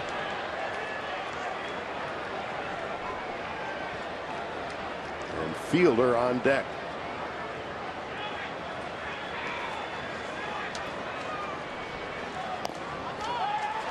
Well, the Dodgers were given back-to-back walks in the top half of the 6th inning and were unable to do a thing with them. Now here are the Rangers in the bottom of the 6th, given 2 free passes. And Prince Fielder coming up. 3rd walk given up by Frias.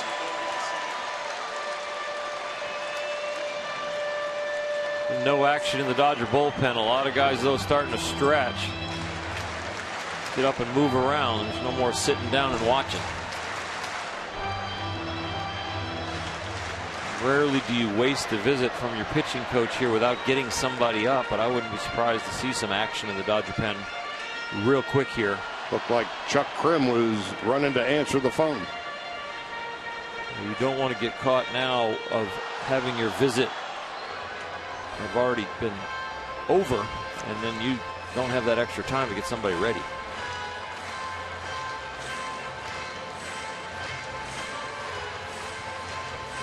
Well, nobody's tossing yet.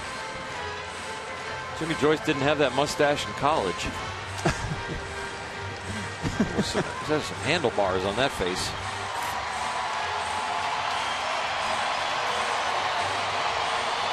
Well, Frias has dug himself a hole. Let's see if he can get out of it.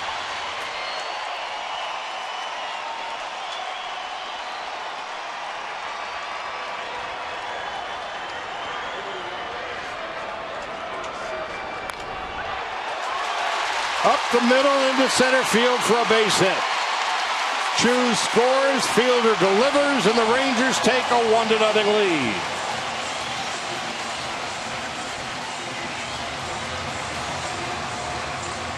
Sometimes you think, you've walked 2 guys and they're going to force me to throw a strike. Well, Carlos doesn't throw a strike, but Prince is ready to hit right away. Fastball up, ends up over the middle of the plate. Just hit it right back from where it came. Now it's about damage control. Get your flak jacket on out there and try and control the damage. Adam Libator going to work in a hurry now. Moreland has been struck out twice. Rangers draw first blood and another base hit. Gallo rounding 3rd. Here's a throw from Puig, and it's a good thing Frias was backing up. 2-0 Texas. 2 walks, 2 hits, 2 runs.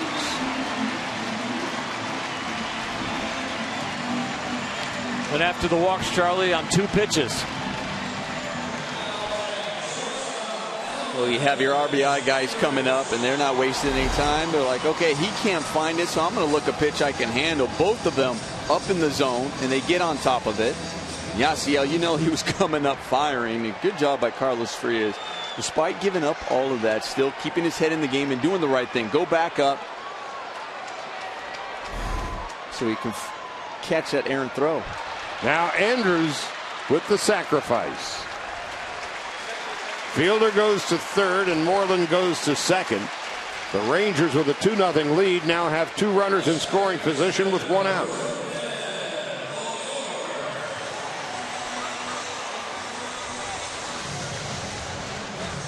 This has happened in a hurry. Started this inning with 66 pitches, now with 78. 12 pitches. You've got 2 walks, 2 base hits, and a sacrifice.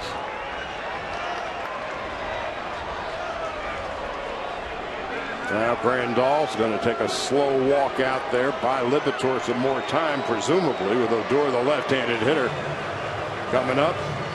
And Martin, a lefty, after him. And the Dodgers just buying enough time for Mattingly to climb the steps out of the dugout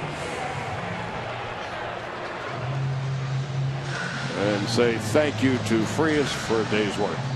78 pitches, 44 for strikes. Carlos Frias, a couple of walks here in the bottom of the 6th, would be his undoing.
Nissan. Get to Nissan's ride of your life for exciting performance and surprising offers.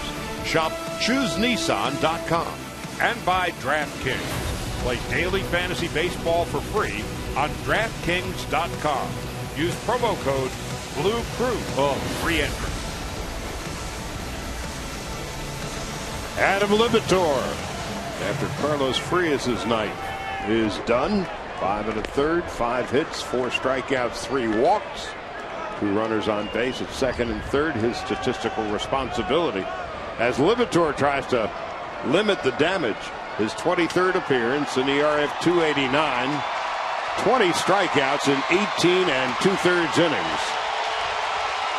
Libator pitched an inning yesterday, retired the side in order, and struck out 2 of the 3 batters he faced.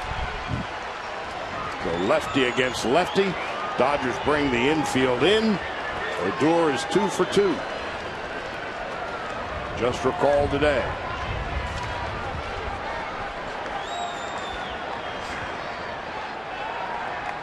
Texas strikes with 2 here in the bottom of the 6th. We were talking about Libator yesterday, Western PA. Football country, and he is built like a fullback, linebacker. Now you got him at 3 positions. He's built like he can play them all. Exactly.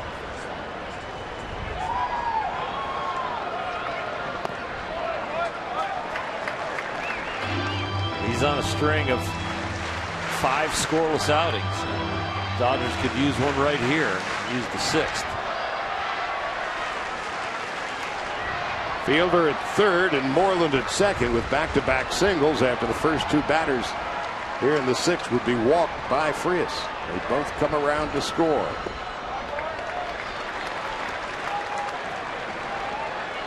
Well, Nomar, I asked you how the everyday players feel after the tough travel and come out and play. And I'll tell you, after you pitch as a reliever and then have the tough travel, all of a sudden you're back out there wanting to throw 95, and you see the velocity Adams throwing tonight's a tick 2 or 3 mile an hour short of where he normally is. You could come up with a little stiffness or just not feeling yourself. And it's a badge of honor down there in the bullpen to say you'll take the ball every night. Lipitor hasn't given up a run in the last 8 days.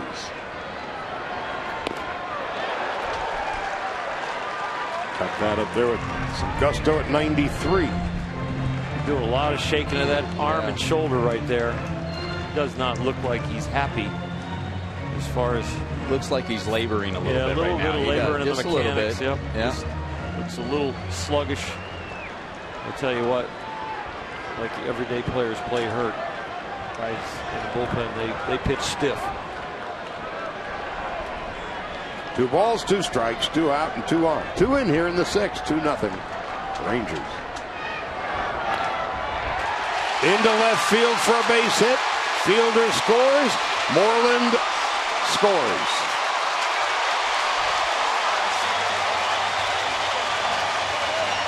Nothing Texas. The walks to Chu and Gallo.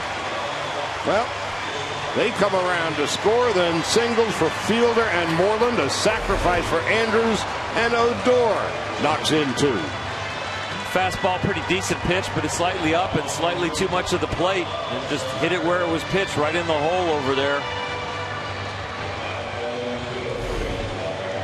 Turning point in the game, lead off, couple walks, top of the 6th. The Dodgers don't capitalize on, but set the table for the Rangers, and they have capitalized. So Odor is 3 for 3. Close the statistical book on Frias. 4 earned runs, 5 hits in 5 1/3, and the Dodgers now down 4. Martin takes inside and low, 1 ball, no strikes.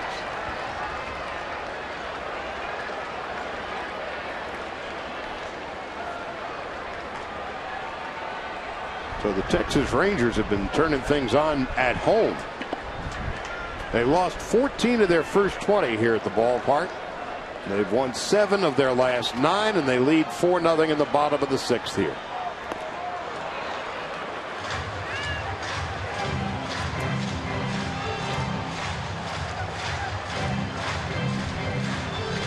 It's an offensive ballpark, and down 4-0 is not like being down 4-0 in a National League park.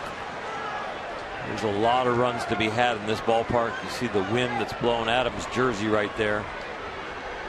And the Ranger bullpen is not a source of their strength. Martin, did he go around? No, says third base umpire Marvin Hudson. The Ranger bullpen statistically ranks 14th out of the 15 teams in the American League, a collective ERA of over 4.5.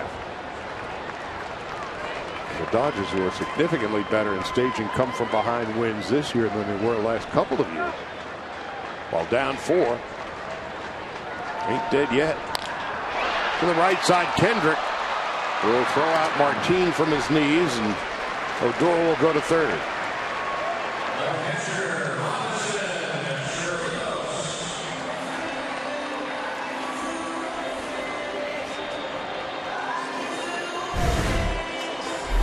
This was a nice play by Howie Kendrick.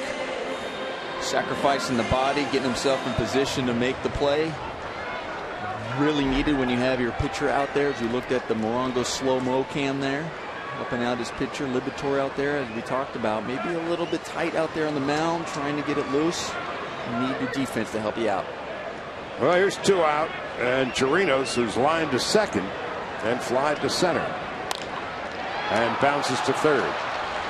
Castro throws him out. The inning is over. But Chu and Gallo walk. Fielder, Moreland, and Odor single. And when all is said and done, the Dodgers are trailing 4-0 as we head to the 7th.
the Dodgers host the Rangers.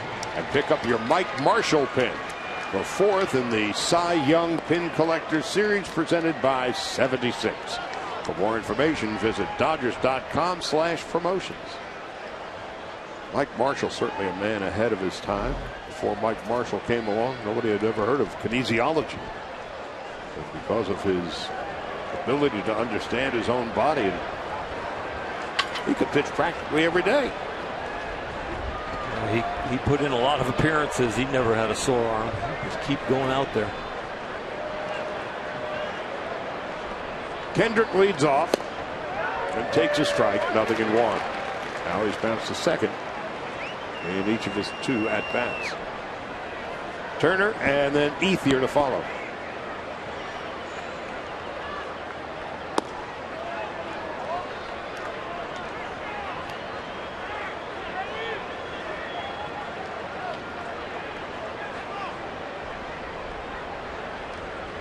Mariners and Giants getting underway soon in San Francisco. Little roll up the third base line. Barehanded stab. Hello, and high up the sidewall. Well, if you're going to airmail it, you might as well get your money's worth. Goes as a base hit.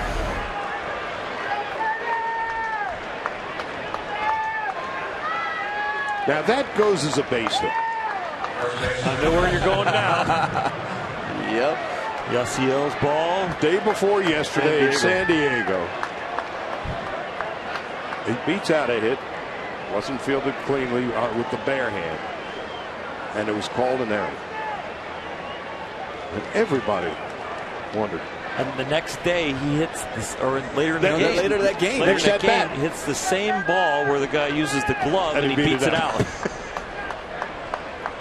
Well, anyway, Kendrick gets a base hit.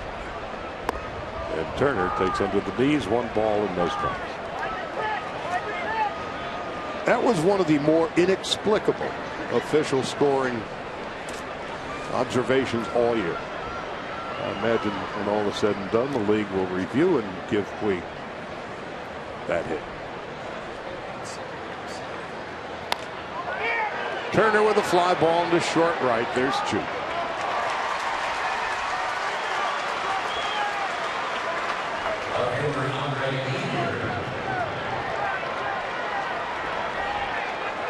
Charlie, here comes Ethier. Charlie, you talked about the bullpen of the Texas Rangers. Well, for the Dodgers, they want to get to it. They're going to have to knock out Gallardo. Can't be wasting any time. I know you just want to just chip away. You're down by 4. But now's a good time. You get a guy on. You got your leadoff guy on base to try to at least put 1 on the board. Sam Freeman, the lefty, former Cardinal, is warming up in the Texas bullpen, and here's Ethier. Most of the time Gallardo has stayed under 100 pitches. He's had a high of 118, went 110 in his last outing. Now at 98 here, 1 out in the 7th. They've got action in their bullpen to back him up. Ethier with 9 home runs this year. In every one of the 9, the Dodgers won the game.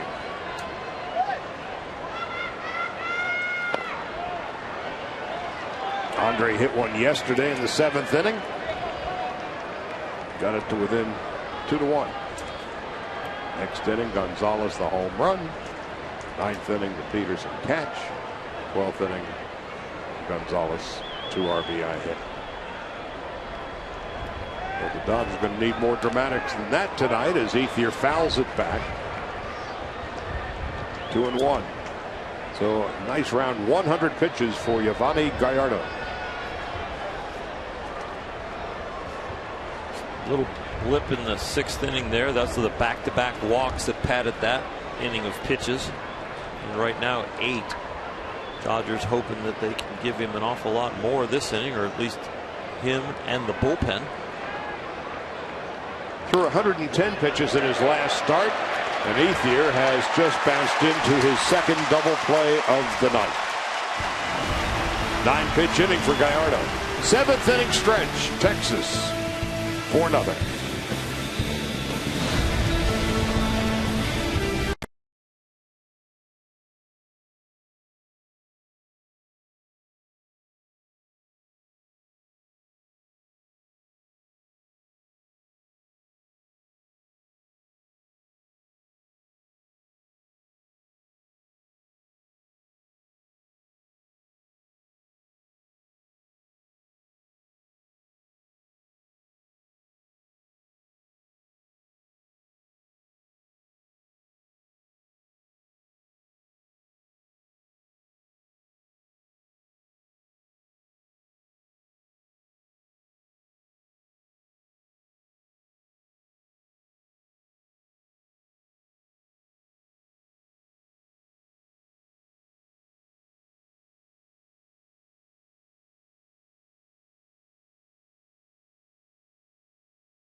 And Yimi Garcia is in.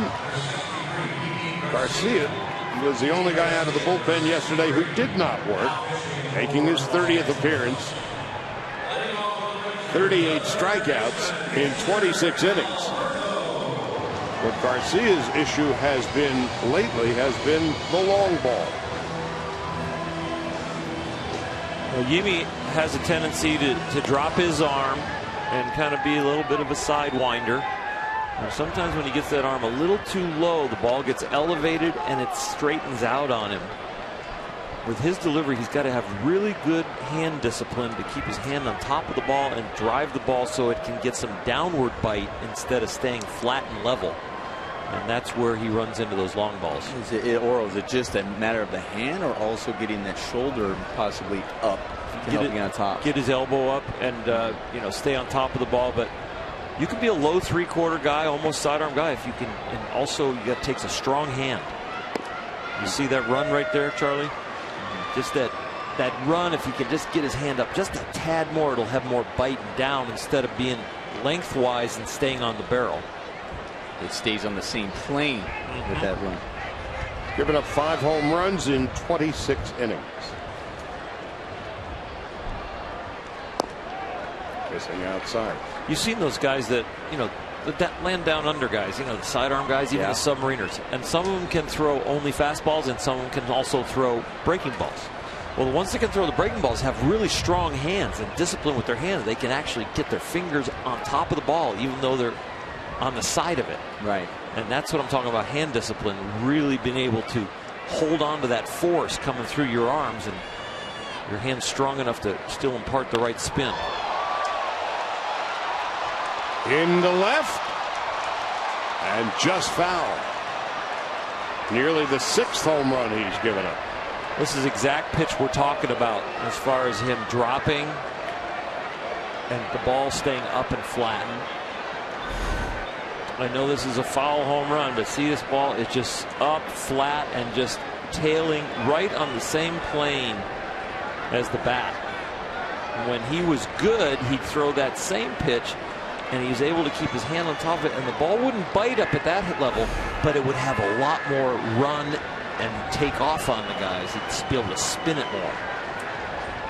A ball and 2 strikes to Hanser Alberto. His father's a sports talk show host in the Dominican. And so Hanser's nickname is Radio because he does play-by-play around the batting cage. They can't switch the channel, though. So we got Joey Gallo, whose dad owned the batting cages. And Hanser Alberto is first time, long time. And his father's going to rip him. One out. Hey, what's wrong with this? Oh, it's my son. We'll get him next time.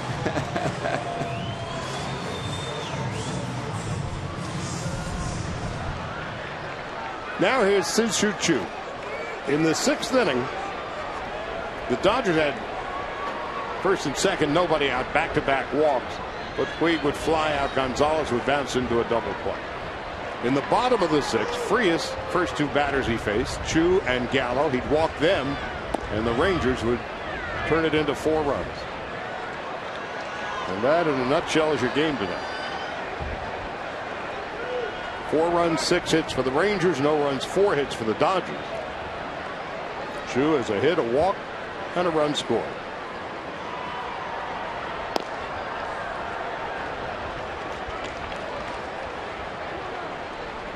Gallo on deck.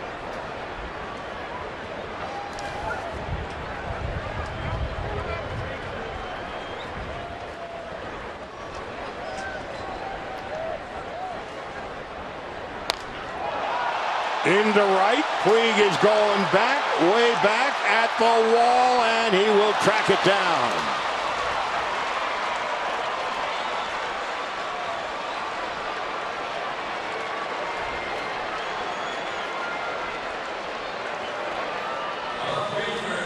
Choo has 8 home runs on the year, and the wind seemed to kill that one. Seemed to knock it right down, and Since I've left here from my coaching days, they have changed a few things here at the ballpark. And they've changed some glass areas to brick areas, and they've changed some openings to closings, and the ball is definitely not carrying the same way right now. 2 out, nobody on, and here's Joey Gallo. He might have doctored the house instead of is there a doctor in the house? Making house calls. Thank you. Prince Fielder is on deck.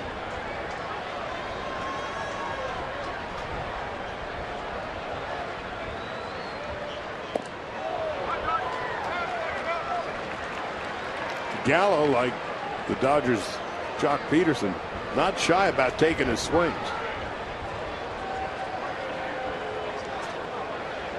Still is amazing playing on the same Little League team as Bryce Harper.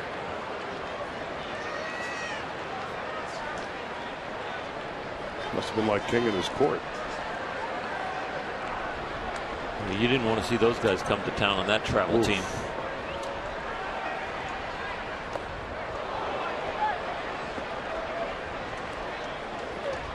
2 balls and 1 strike. Travel baseball is getting really extensive and expensive. I don't know how I made it to the big leagues without it. It's just this generation is completely different.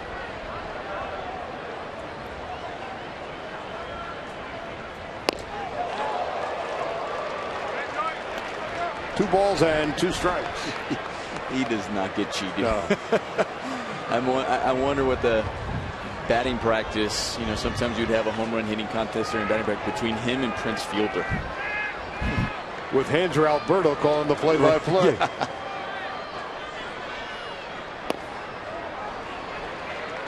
Three and 2.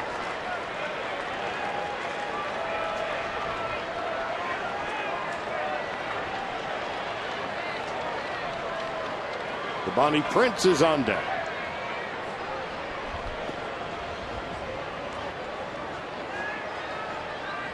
But we'll see him in the 8th. Gallo down on strikes, a 1-2-3 inning for Garcia. As we go to the top half of the 8th, Grandal, Rollins, and Callaspo are due up.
This is how we got here as we take a look at the DraftKings game summary. Yovani Gallardo, his 11th consecutive quality start. That is a new Ranger Club record. Frias was fine until the leadoff walks in the 6th. Odor's knocked in 2, going 3 for 3 on the night. Texas has been able to cash in with runners on base. The Dodgers not so much. So Gallardo's night is done. And Tanner Shepard's making his 19th appearance. He'll be facing Grandal, and the first pitch is a fly ball well hit to center field. It's way back, and it is gone. A home run. Yasmani Grandal. His 8th home run of the year, and the first one Shepherd has given up. The Dodgers are on the board. It is 4-1.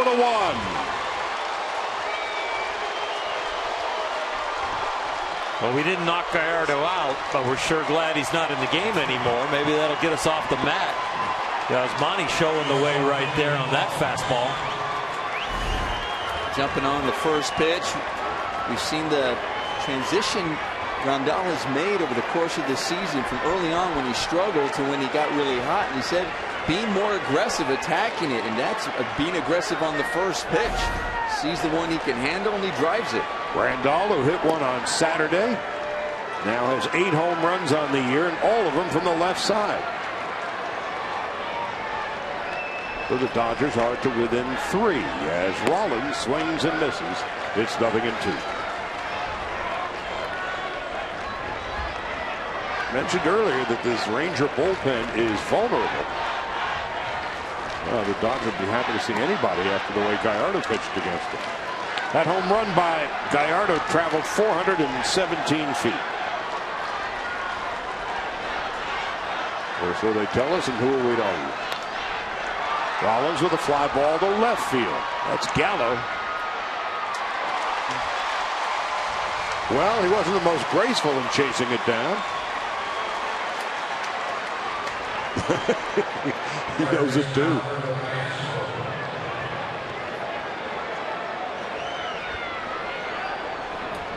You know, the one thing about Gallo, he doesn't play much out. He didn't come up as an outfielder. He came up as a third baseman. He's actually learning more how to play outfield in the big league level. Well, Delino DeShields pulled a hamstring just yesterday, so there was a vacancy in left. And so they put him out there.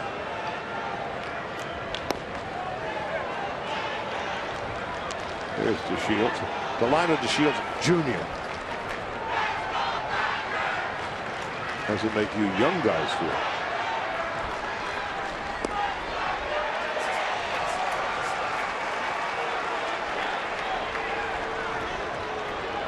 One and 2 to Callaspo, who's walked and struck out.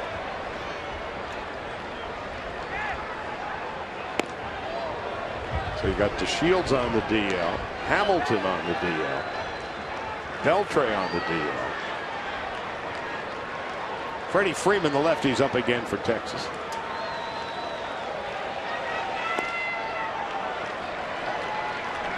And yet the Rangers, 25-14 since the 4th of May. It's the best record of any team in the major league.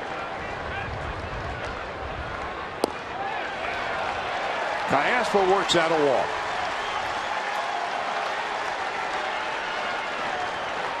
If Peterson gets on, well, Freeman, the lefty, has been warming up.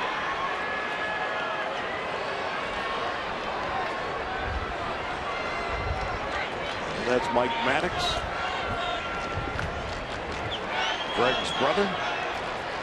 Well, Charlie, you mentioned the 11th consecutive quality start by the Texas Rangers. That breaks a franchise record that was set back in 1978. You think about all the starters on this Ranger club that are hurt, and they're breaking that record. The pitchers back on that 78 club: John Matlack, Fergie Jenkins, Doyle Alexander, Doc Medic, and Doc Ellis. That's quite a staff. And these guys are, some of these guys aren't even supposed to be in this rotation. One of the 2 docs is a legitimate doctor, Medic. Really? That's a pretty good rotation. But you were a pitching coach here. As Peterson fouls it back, and it's 0-1. And we were talking about the atmospherics of the ballpark, the heat, humidity, the wind. How hard is it to pitch here and go long into games, especially as July rolls into August? Yeah, we've got to be in a different level of shape, and we would not keep the pitchers out of the heat. We'd keep the hitters out of the heat, the everyday players, but the pitchers, we need them to go out and shag in it and train in it, because you had to get used to it. some ways, the attitude you need to have when you pitch in the American League and then when you pitch in the American League in a ballpark like this is you've got to have an attitude, I'm going to give up runs, but I'm not going to give up. Because you never know when your club is going to explode. So it's not unlike the mentality in, say, Colorado. To the right side and into right field for a base hit. Well, the Dodgers are in business. Peterson is 1 for 3. Puig is coming up. And wherever he goes, he gets a reaction. Puig, doesn't he? You know, the mental calisthenics that it takes to be an offensive player here and know we're not out of it when we're down by 5 or 6 or 7, and the mental calisthenics it takes for a pitcher to know, you know, I'm not going to give up. I'm going to keep grinding. I'm going to keep grinding. It gives the Rangers a home field advantage, as the opposing teams just aren't used to that kind of mental performance.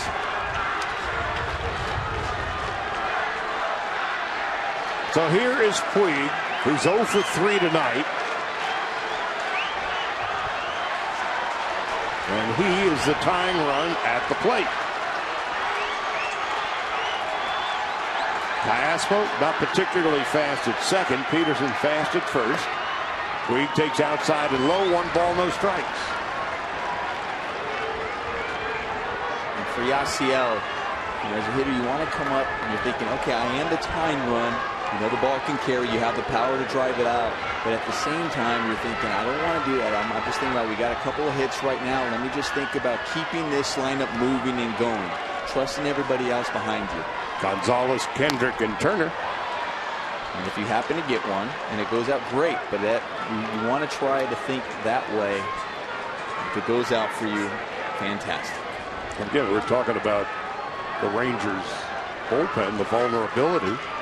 They know they're vulnerable. The Dodgers know that the Ranger bullpen is vulnerable, and now they're on the ropes. And let's see what the Dodgers can do with them, or what the Rangers are able to do with the Dodgers, with the meat of the order coming up. John Edwards and Freeman warming in the pen. That was a bad swing by Yasiel.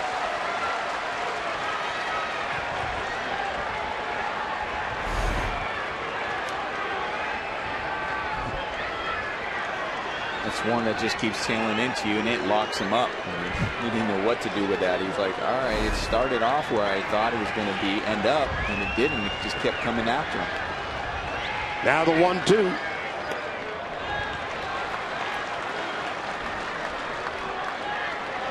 Would you rather swing and miss than hit that little jam shot back to the mound? Oh, yes.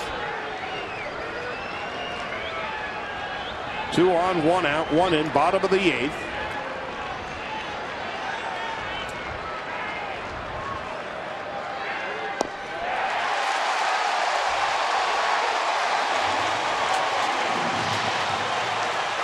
Puig snaps his bat in half in frustration. 3rd time he's been struck out tonight. Got a mistake right here. Nomar, he just missed it. That he did, and that's why the frustration comes out. I mean, he knew that was the pitch that he could handle. That was the pitch that he should have been able to drive.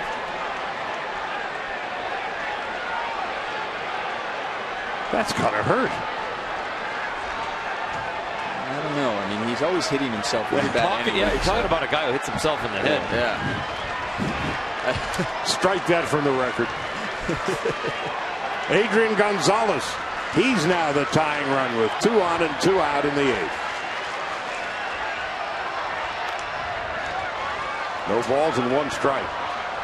Gonzalez drove in 3 of the 4 runs for the Dodgers in San Diego yesterday. He's 0 for 3 tonight. Omar, I know you said trust the guys behind you when Yasiel was up there, but now that we have 2 outs, Adrian open it up still and try and tie it up? Yeah, he'll try. He'll give himself 2 pitches to try. It's not going to happen on this one, as it falls out of play. You know, and that's what Adrian is. You know, as a hitter, it's Adrian's caliber. You're going. He knows he has the ability. You know what the ballpark you're hitting in. We talked about it benefits lefties more than it does right-handers. And now that there is 2 outs, all right, I'll give myself 2 strikes to really take that swing if I can get a ball I can handle. Now with 2 strikes, still shorten up, but I'm just thinking, I'm not thinking home run, I'm thinking about something just to handle and drive. 0-2 with 2 out and 2 on. Out of play. That pitch right there relates back to when he was hot. That's the one he really handles, and that's a mistake from the pitcher. A vulnerable bullpen making a mistake, and Adrian, who's really not hot right now, wasn't able to capitalize on it. That was a breaking ball just spun right in the middle of the plate.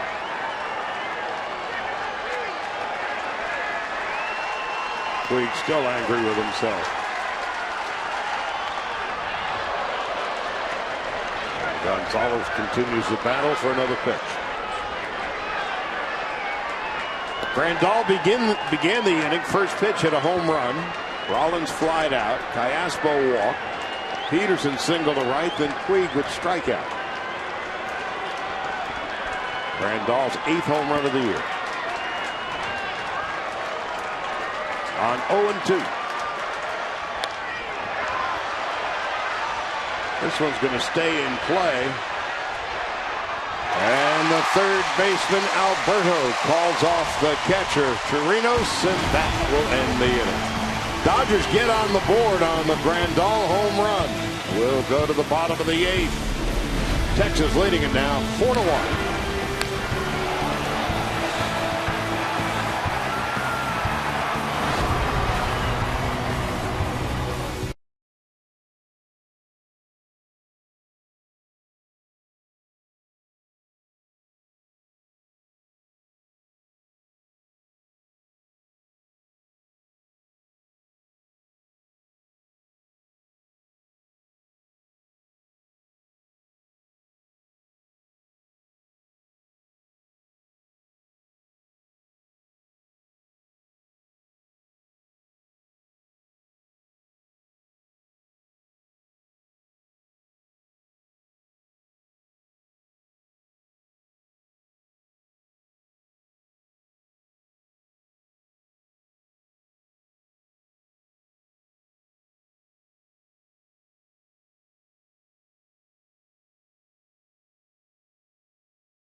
Game ballot now at Dodgers.com/vote.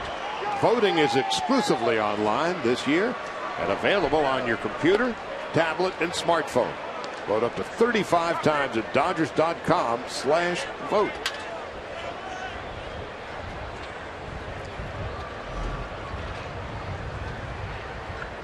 Jock Peterson with that great catch yesterday, now being talked about a little more seriously for All-Star consideration, with Adrian Gonzalez having a solid year.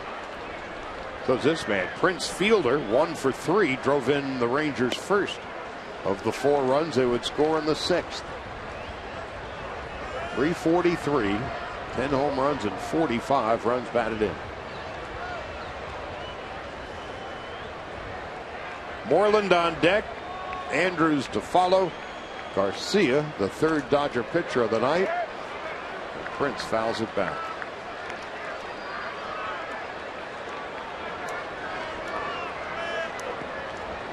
Fielder came up with the Brewers late in 2005.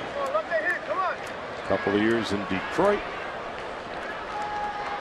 Now his 2nd season with the Rangers. He would have neck surgery at the end of May of last year. And so now he is healthy again and All-star caliber play. He's been to the All-Star game 5 seasons. 2-1.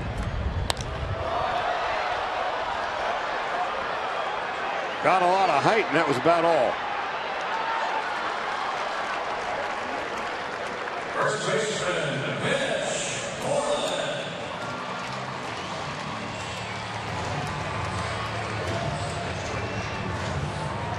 Now Mitch Moreland coming up. 1 for 3 and a run scored. All the damage was done in the bottom half of the 6th by the Rangers. Drew and Gallo each walked. Fielder and Moreland each singled. And Odor singled. And that was that. Dodgers came back with a run in the top of the 8th on the Grandal home run.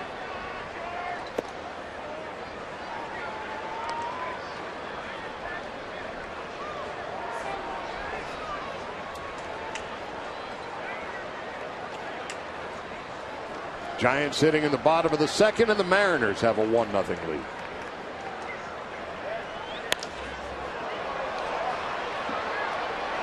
Howie Kendrick. 2 gone.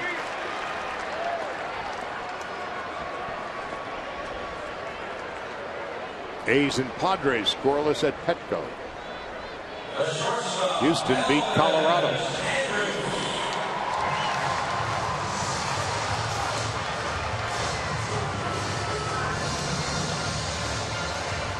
It's just fascinating watching the body language between those two fellas at that point.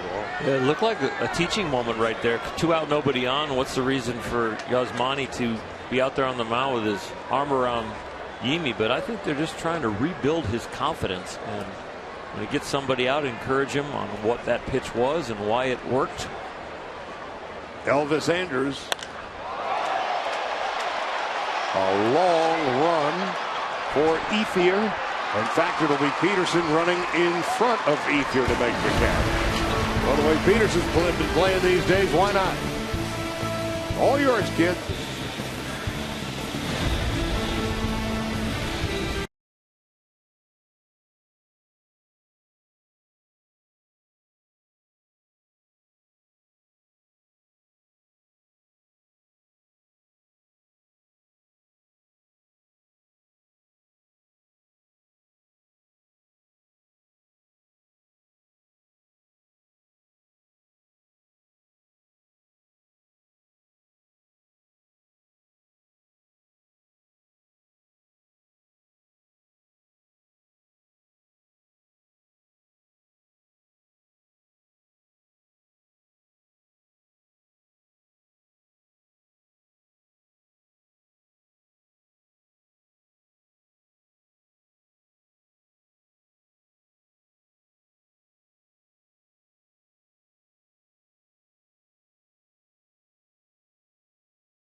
For the Rangers, and doing quite nicely.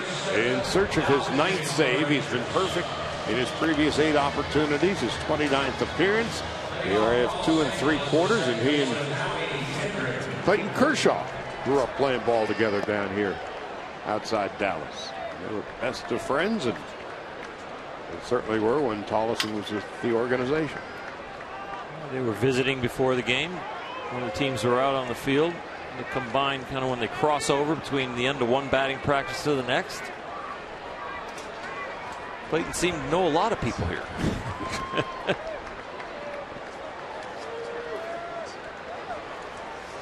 I don't know if he knew them, but they knew him. Oh, yeah.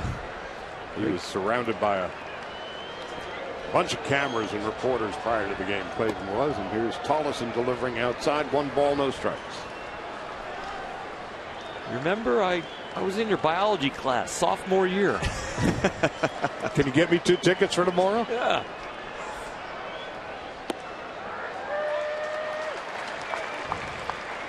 One ball and 1 strike to Kendrick. Turner and Ethier to follow in the 9th. Tollison is 26.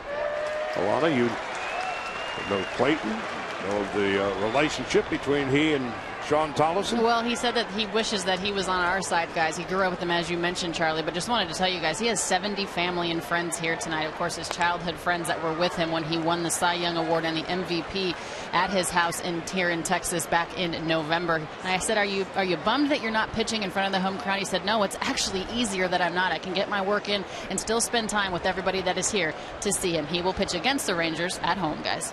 Indeed he will. And that will be on Wednesday night. A leadoff hit for Kendrick here in the 9th inning.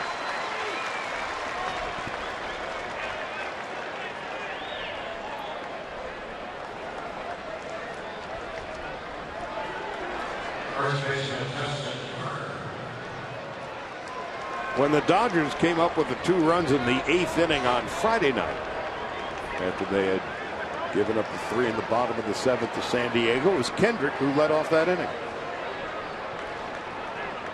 Dodgers hoping that they can repeat that feat here in the 9th with Turner, who's 2 for 3.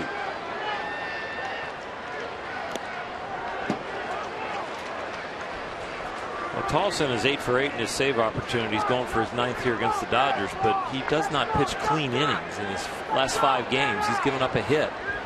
You can make that 6 games now, where he's always had somebody on.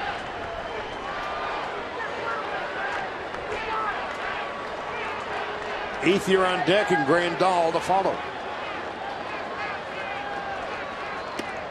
So if Turner gets on, Ethier in the on deck circle would represent the tying run at the plate.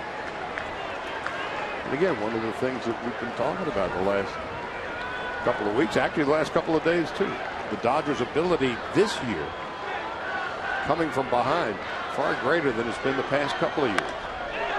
Turner with a fly ball to left field. Heading on back is Smolinski, just inserted for defense.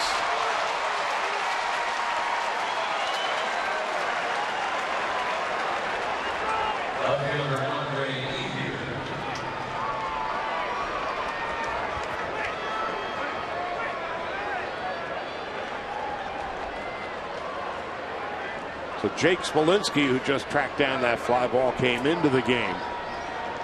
Joey Gallo, who had been in left, moved to third base.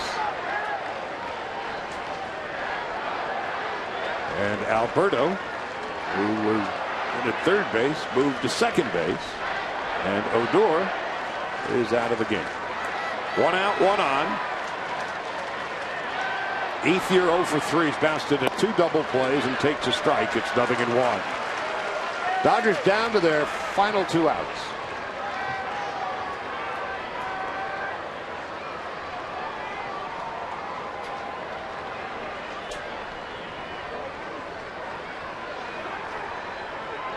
Grandal on deck, time called.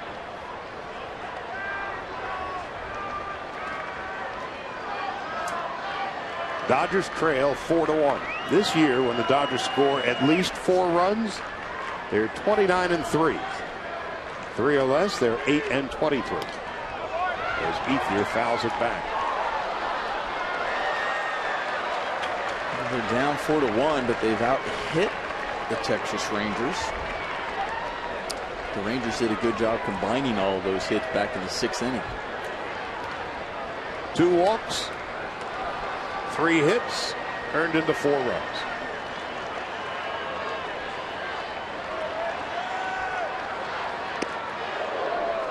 One and 2 to Andre Ethier. Grandal on deck. One of the big differences in the game. Texas 3 for 9 with runners in scoring position. The Dodgers 0 for 6.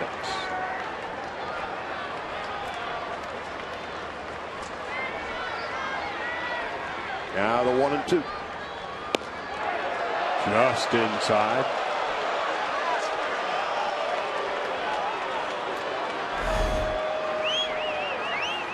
Take a look in the strike zone right there. Just inside.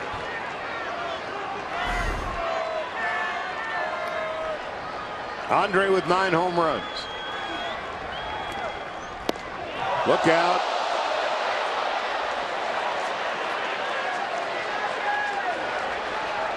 Ethier is out and the bat is gone and everybody's okay.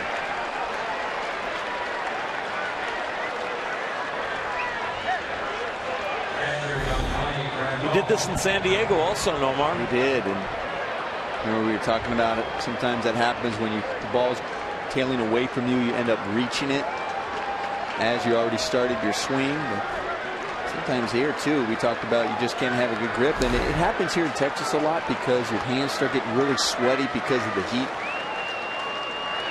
And now here's Grandal, a home run, a walk, and a ground out. And Kendrick goes to second base because the Rangers could care less. Defensive indifference.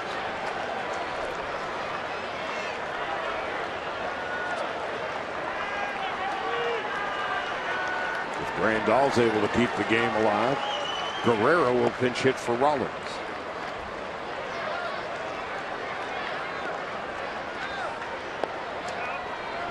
The ball, a strike, and 2 out. We're in the top half of the 9th.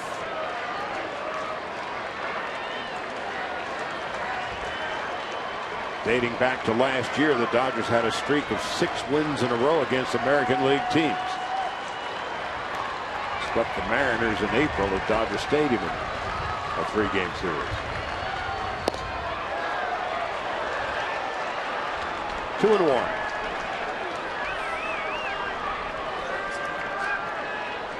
Dodgers and Rangers meeting one another for the first time since 2009. The 2-1. From short right center. Grandal is thrown out. Collison gets the save. The Rangers win the game 4-1. For Texas, 4 runs, 6 hits, no errors. They left 4. The Dodgers, 1 run, 7 hits, no errors. They left 6. Giovanni Gallardo gets the win, and he is the Lexus player of the game. Gallardo, 7 innings. Gave up just 1 run. And he was just too much for the Dodgers. Struck out 4 and walked 3. So that's going to do it for us from Arlington. Back at you again tomorrow for Alana Rizzo, Oral Hershiser, Nomar Garcia-Parra, Charlie Sutter saying good night and goodbye from deep in the heart of Texas. Rangers beat the Dodgers 4-1. Now it's time to send it back to Access Sportsnet Dodgers, brought to you by Nissan.